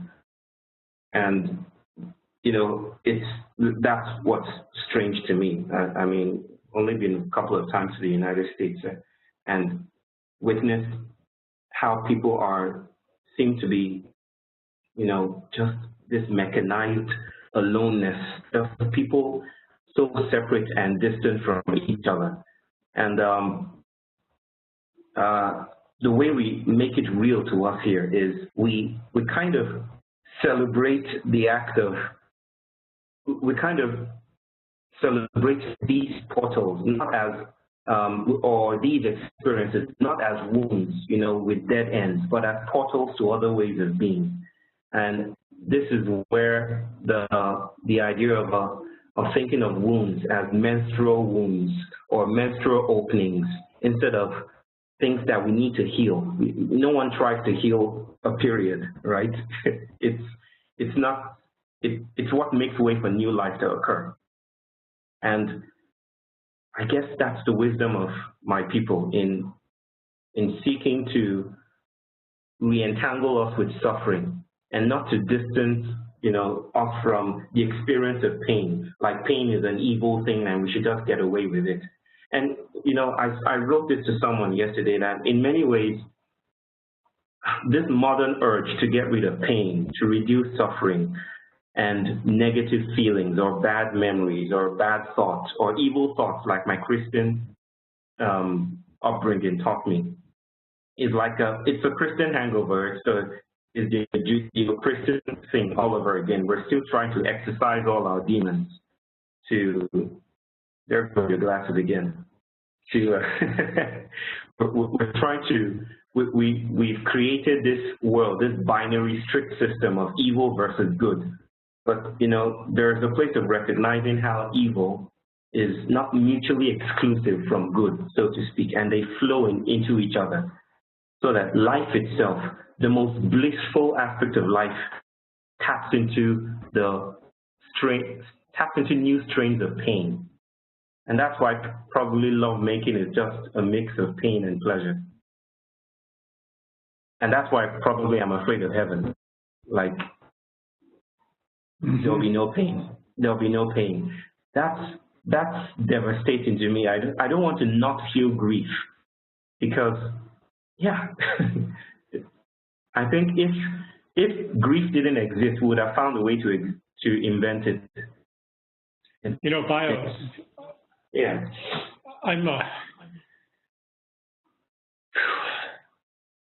I've been discovering recently that my fear of pain and my fear of grief limits me from the full experience of joy and love. Because, like, dare I really like let go into love of a person, say, well, if I do, like, I might lose her, you know, or it's not safe, you know, to dissolve like that. So rather than do that, it's like, okay, you know, I'm going to guard against heartbreak. I'm going to guard against loss by not feeling the fullness of the love and of the joy, not going to those places, not walking down those passageways that actually are the ones that lead out of the maze. You know, I'm going to stay circling around in this safe zone where, you know, I'm not going to experience the fullness of joy and love, but I'm also not going to be attached. You know, I'm going to be safe. I'm not going to experience the fullness of grief and pain either. And I've just been noticing that in myself. And just having like that maze getting more and more intolerable, you know, and just like, and I'm sure you're wanting to get out, you know, and I'm sure that many people have a similar experience. And I'm not like setting it up that once you're out and you're liberated. I mean, I think yeah. we just end up in a larger maze that's more subtle and maybe more commodious, but eventually that maze too becomes intolerable. So, you know, I'm not like tapping into the archetype of, you know, heaven and hell and stuff, but yeah, it does have a lot of, what you're saying is a lot of personal resonance for me. You know, to be okay with the wounds, to be okay with the grief, to be okay that yeah, life is going to hurt sometimes, but the alternative is to not be fully alive at all. Hey, I need to say this before it skips my mind. You know, you probably know of the guy called C.S. Lewis. He wrote the book Chronicles of Narnia. And he was, Philip and I were just listening we were just listening to that in the car like 2 hours ago. Seriously? My 10-year-old son, yeah. Wow, okay. Synchronicity here. He was this great Christian apologist, and he was friends with Tolkien. There was something really profound that I loved that he said. He was like, love is a risk, okay? You can give your heart away, and it might be returned to you broken and shattered and wounded and plastered all over with Band-Aid. But the alternative to that is to take your heart and lock it up in a cold, dark place. There, no one will harm you. No one will touch your heart. No one would wound it. It will not be subjected to the elements and entropy and all that. But in that same cold, dark place, it will become hard, and it will become dead. And yeah, and you lose out on what life really means. And probably what that suggests to me is, like he said, I think to summarize that thought or that sentiment, that pain is God's microphone. It's like experiencing life is always going to call for some kind of suffering. The cultures that we create or we co-create actually shape our experiences of these powerful emotions, stuff, the love or whatever, and whatever it means to me. I think that in a culture that embraces community, we can find more radical ways of holding space for events like grief and love and all that. It's radically different here. Briefly, for instance, if a woman loses a husband in Igbo land in Nigeria, you just don't go up to her and say, your husband is dead, and then send her to sleep with some injection, and then that's it. It's a public thing. So what they first do is they tell the head of the village. They rush to an elder, the oldest person in the village, and they invite him to break the story to her. But they don't do that without summoning the market woman, the entire market woman in the village. And they all dress in black or whatever dress they want to dress. They remove their hair and they roll on the ground in her house or around the compound in her house. And, when she arrives, the grief is not hers alone to bear. It's everyone's. I mean, when I lost my father and we had to go back to the village to bury him, I saw market women and people that my dad definitely didn't know, because we spent most of our life outside the country. And then these people were running after the coffin and saying, Yomi, that's my father's name, he's dead, our son is dead. And I remember laughing at that and getting angry and saying, this is obviously just pretense. My dad didn't know any of these people. But further reflection brought me to a place of saying, we're in Africa, the way we embody these events, it's in a very public, intimate way. And they're not like dead ends. They're invitations to reconnect with community and reconnect with love at some other level.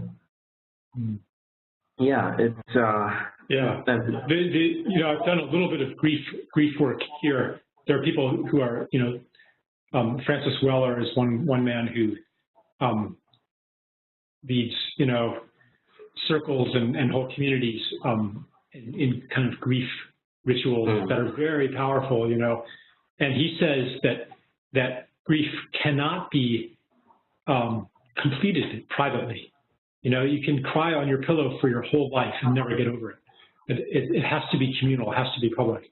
And this idea that the grief is not, you just said it, the grief is not yours alone to bear. Yeah. That's also kind of what you were saying about, or what we were both saying about love too. Like this is not, to be in a state of love is not something that maybe that you can do on your own power either. Maybe we have to be loved. Maybe, so really what you're pointing to is what we've been calling, after Thich Nhat Hanh, calling interbeing. Yeah. That, like this, like getting over this delusion of the separate self. And it's not getting over it necessarily, we're not talking about philosophically getting over it, you know, by invoking quantum interdependency, you know, or ecological interdependency or Buddhist interdependency. Like, yeah, that only can get you so far. That can prime you maybe to step through the doorway of experiences. But what we really need are the you know, relational experiences of that make it real for us. Yeah. The libations, yeah. And that brings us back. We have one more story I want to be shared here that that will feed into this. And then after this story by Suvako, I'd like to circle it back to, you and I were talking about an idea for a discussion prompt for the group. So let's have Suvako come online and share her story. Hi, everybody. Hi, Charles. Hi. Hey. Hi. Good to see you again. Yes, okay. So, right. Gosh, I'm still with all the richness of what the two of you and others have shared. And let me see. So, you wanted me to share my story, right? Yeah, the one about the stone circle, and yeah, it's really beautiful. Yeah. Okay, thank you. The stone circle. Let me see. You don't have to read it. You can just remember. No. I'm not going to read it. It's more how to start it in a good way. Right. So for those of you who don't know, I'm over here in England, in the UK. And down here in the south of the UK, there is a fair amount of these old Neolithic sites. So, you know, and some will say they're back from, you know, the most famous is Stonehenge, and there is also some other out on Dartmoor. And they all, you know, part of the English kind of imaginal and legendary ways of being. Anyway, I have not had much connection with that way of being, but a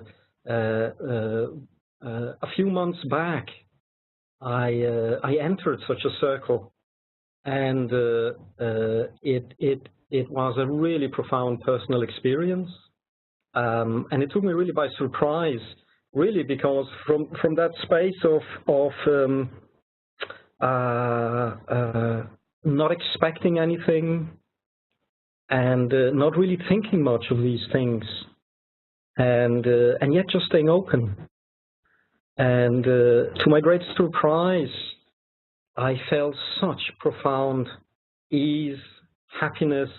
It's like a joy, and the felt sense was really that it came out of the land, not only of the rocks, but the whole environment was kind of singing with joy.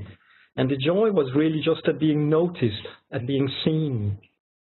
So really like the sense of, yeah, thank you for being there and noticing us. And the experience, why it was so deep, was I kind of broke down crying unexpectedly, because I felt such a profound sense of really the absence of that deep sense of shame, that deep sense of there is something wrong with me, and I have to do something to somehow change myself or change the world. But just that sense of all is well and all is fine. And it wasn't a sort of, you could say, a mystical experience, but it was more like stepping into the obviousness. This was here. It has always been here.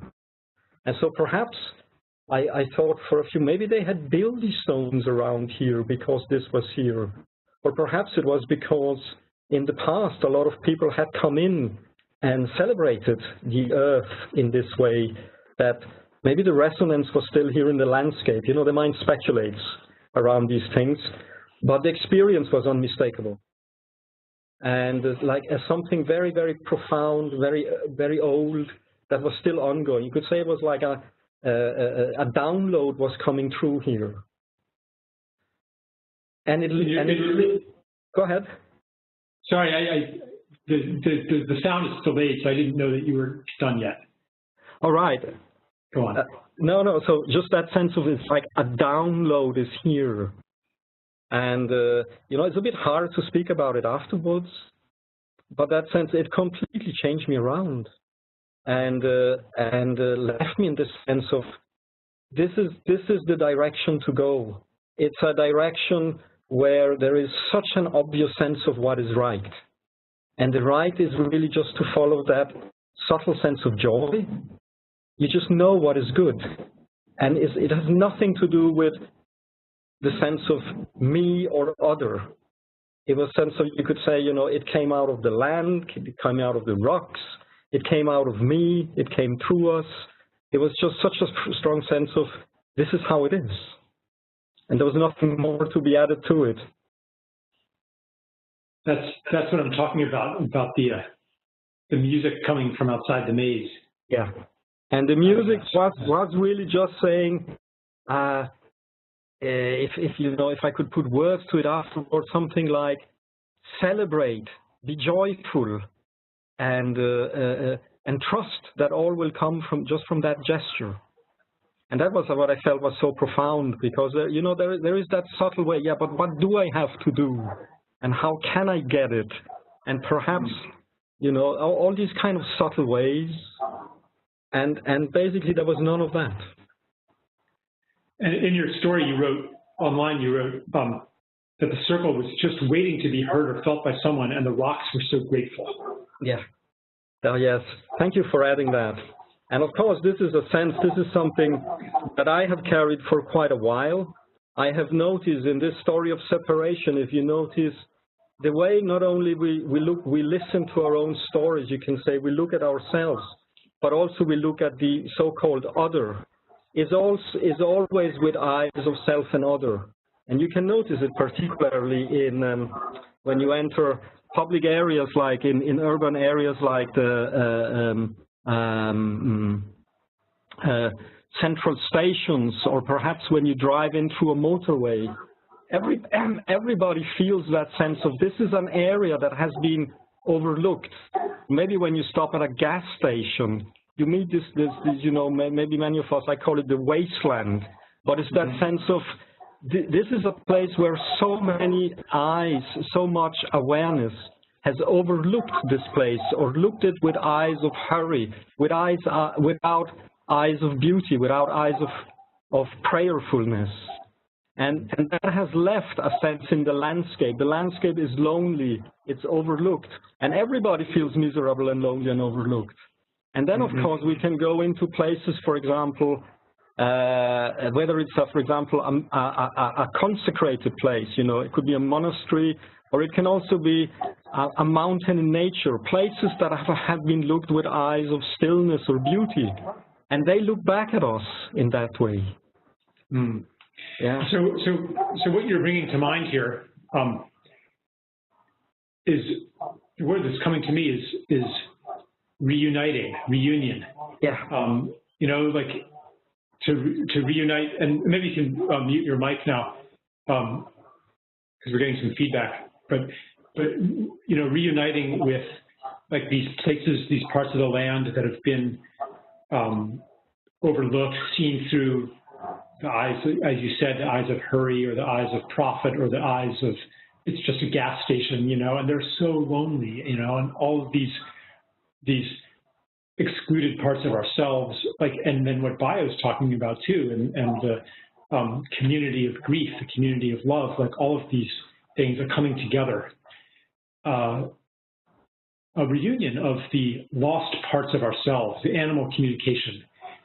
You know, meeting a part of myself that I have not met yet, or a part of myself that I have forgotten.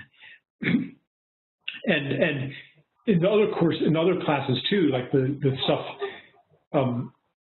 you know, when somebody triggers you, you know, well, when you have judgment about somebody, well, what part of myself is being am I judging? What part of myself do they mirror? What part of myself am I becoming reacquainted with? And then, of course, just to realize that even the rocks, even the as Bio was saying, the sky, all of it, parts of the self. So, Bio, do you have any? What's coming to you now, Bio? Yeah, I was just thinking about what someone said to me a while ago, that suffering is the language of the birds, and what he was trying to, I guess what he was trying to say, no, what she was trying to say was, it's a dangerous thing to leave the story of separation. It's not all bells and whistles. It's like, are you ready to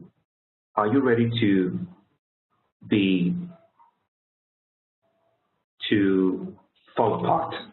Are you ready to let go of this thing that you think is anchored to the fabric of reality, this self, this pretense that you're separate and unique and individuated and, just distinct?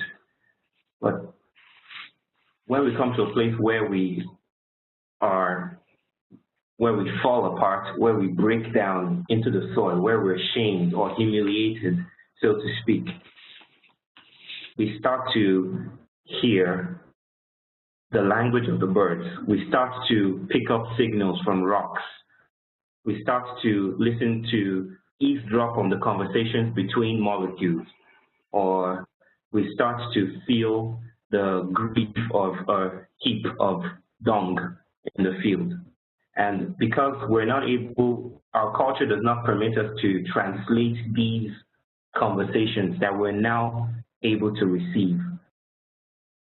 We have no space for them. We have no rituals to understand them. We pathologize them. We name them as sicknesses or as evil things.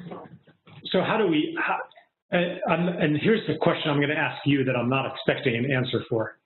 Okay. Because this is something that we want to draw on the group wisdom over, well, at least to begin. But how do we recreate that? How do we bring the libation? How do we bring, in this fractured, disintegrated, atomized society, beyond just personal realization, how do we bring this, how do we get this back? What do we do? Tell us what to do. Very funny. I think I would echo the words of those shamans. Let the darkness guide you. Let the shame guide you. I think we are being gifted at this time. If you study the data, the statistics, I think we're living in a time where depression is increasing, or the rate of depression, or reports about mental breakdowns and all that. And one might see that as, oh, the society is sick and all that, and all we need to do is patch it up and help these people get back into the flow of things. Or we could see it as gifts. We could see it as a bleeding that doesn't want to be healed or resolved. And, Charles, you would notice that when we bleed, we run to other people. When we are afraid, we huddle. Mm-hmm. So maybe these gifts, these breakdowns, these sufferings, and these pains that we're experiencing, maybe the genius of that is that we run to each other when it happens. We spontaneously form community in a way that we cannot conceptualize, or we cannot plan in a model, or in a process, this is what we should do next. It kind of happens to us. And in a way, we're trying to bring about something we cannot bring about by our own sense of agency. So this is about, I guess what you're asking is, how do we trip? How do we plan to trip on the stone? Well, one reason I'm asking you is because I want to use this as a discussion prompt for the next week. Every week we have on the home groups, so there's about 30 people in each group, and maybe only half participate regularly. But But I would like to, and I mean, I don't think you're saying that you just have to wait to trip and there's nothing to talk about. So I don't even know what it means to wait to trip. What do you think, what's the conversation that needs to be had right now? I think if I were to frame it in the form of a question it's putting all these so-called negative emotive states aside or to one convenient space. I think the question is, how do we find our ways to each other? And I'm stretching each other I'm making it broader. I'm troubling it a bit. By each other, I don't mean the estranged other or the foreigner or the people in the global south. I'm talking about the vibrancy of a non-human world that is sending signals to us at every moment and waiting to connect with us, to re-entangle itself with us. So the question for me is, I guess, how do we, and we is a stretched we, how do we find each other again? And I don't think there's any one answer to that. I think it's an act of subversive imagination, of subversive co-creation. It has to be spontaneous and emerging from the dynamics, the material conditions of place, of space, and context. The way we would huddle together in Africa or create a hub or a cycle or a circle of people grieving together is probably different from the way you would do it. So I guess that's the question for me. That's the way I can make sense of it. How do we find our way back together? How do we find our way to each other? How do we find our way to each other? And it's interesting that the story that Jesse Gross shared might be an example of that. It fits the criteria that you mentioned. It was spontaneous. It was not formulaic. It arose from the place where he was, from that moment. And that one of the story prompts from last week was to share a moment where artistry and activism fused for you and you took creative action that had no recipe, that had some impact on the world without maybe even knowing how it would or what would happen. But kind of this,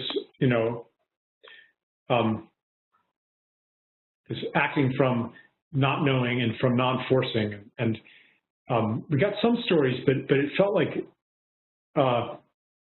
people didn't quite know what to do with that. And I think that the fact that people didn't know what to do with that elevates the importance of the question that you're asking even more. How do we find our way to each other? I think the question for me also sidesteps the need to figure it out. Like you talk all the time about the expertise works under certain conditions, but I think the power, the pregnancy of these times is to connect with each other and recognize that there's nothing to figure out as such. In fact, the moment we figure it out, the moment we think we found the answer, or we've been found, or we finally solved the experiential, existential problems of mankind, then I think that's where we're deepened our troubles. Yeah, nonetheless, the question, how do we find our way to each other, is still a potent question, and I think we're going to use that. So thank you for that. And maybe we'll use it in a non-traditional way, not necessarily provide the answer to this question. Start a time bank or something like that, but maybe like just what does this question, like when you stand in the field of this question, what comes up in you? What story comes up in you? What experience comes up in you? What vision comes up in you? I think we're going to work with it like that. So thank you for that. And I want to move into our closing. Unless, Bio, you have one more short thing to say. If you do, and this is your chance. Yeah, I think I'll just, I asked myself, what do I want to say to everyone listening in? You know, I like to call us the citizens of these borderlands. And it's, I guess what is present in me right now to say is that the unthinkable, the darkness, the shadows that we try to evade, they're terrible, yeah, right? They're stern aspects of life, but they are at once our greatest source of hope. And the invitation today is not to evade, not to treat our shadows as things we can resolve or things that we can finally escape if we just extend into some kind of metaphysical state of holiness or at oneness with everything. I think what is being called for right now is to hold these experiences as guides, to move away from all the energies that we've expended in trying to figure out our way out, and recognizing that the questions we ask are just as much a part of the problem, the deep syndrome that keeps on replicating itself. So I guess what I would like to end with is the unthinkable is calling for us, and we're facing a cultural crisis. It's a crisis. It's not a crisis of climate change or anything, or food, or anything we could come up with. It's basically a crisis of culture, a crisis of language, a crisis of human experience and the way we see the world. Probably the Stones aren't experiencing a space between stories. They're in a different story altogether. But I think what this time is calling for is the willingness to abide, the courage to stay with the darkness, and to find our way to each other in the multiple plural ways that can happen. Mm-hmm. Thank you, Bio. The unthinkable is calling us. And how do we find our way to each other? In the broad sense of each other, including the Stones. Yeah. Yes, thank you. So let's just, even though we're about to end, let's just sit with the resonance of those words for half a minute.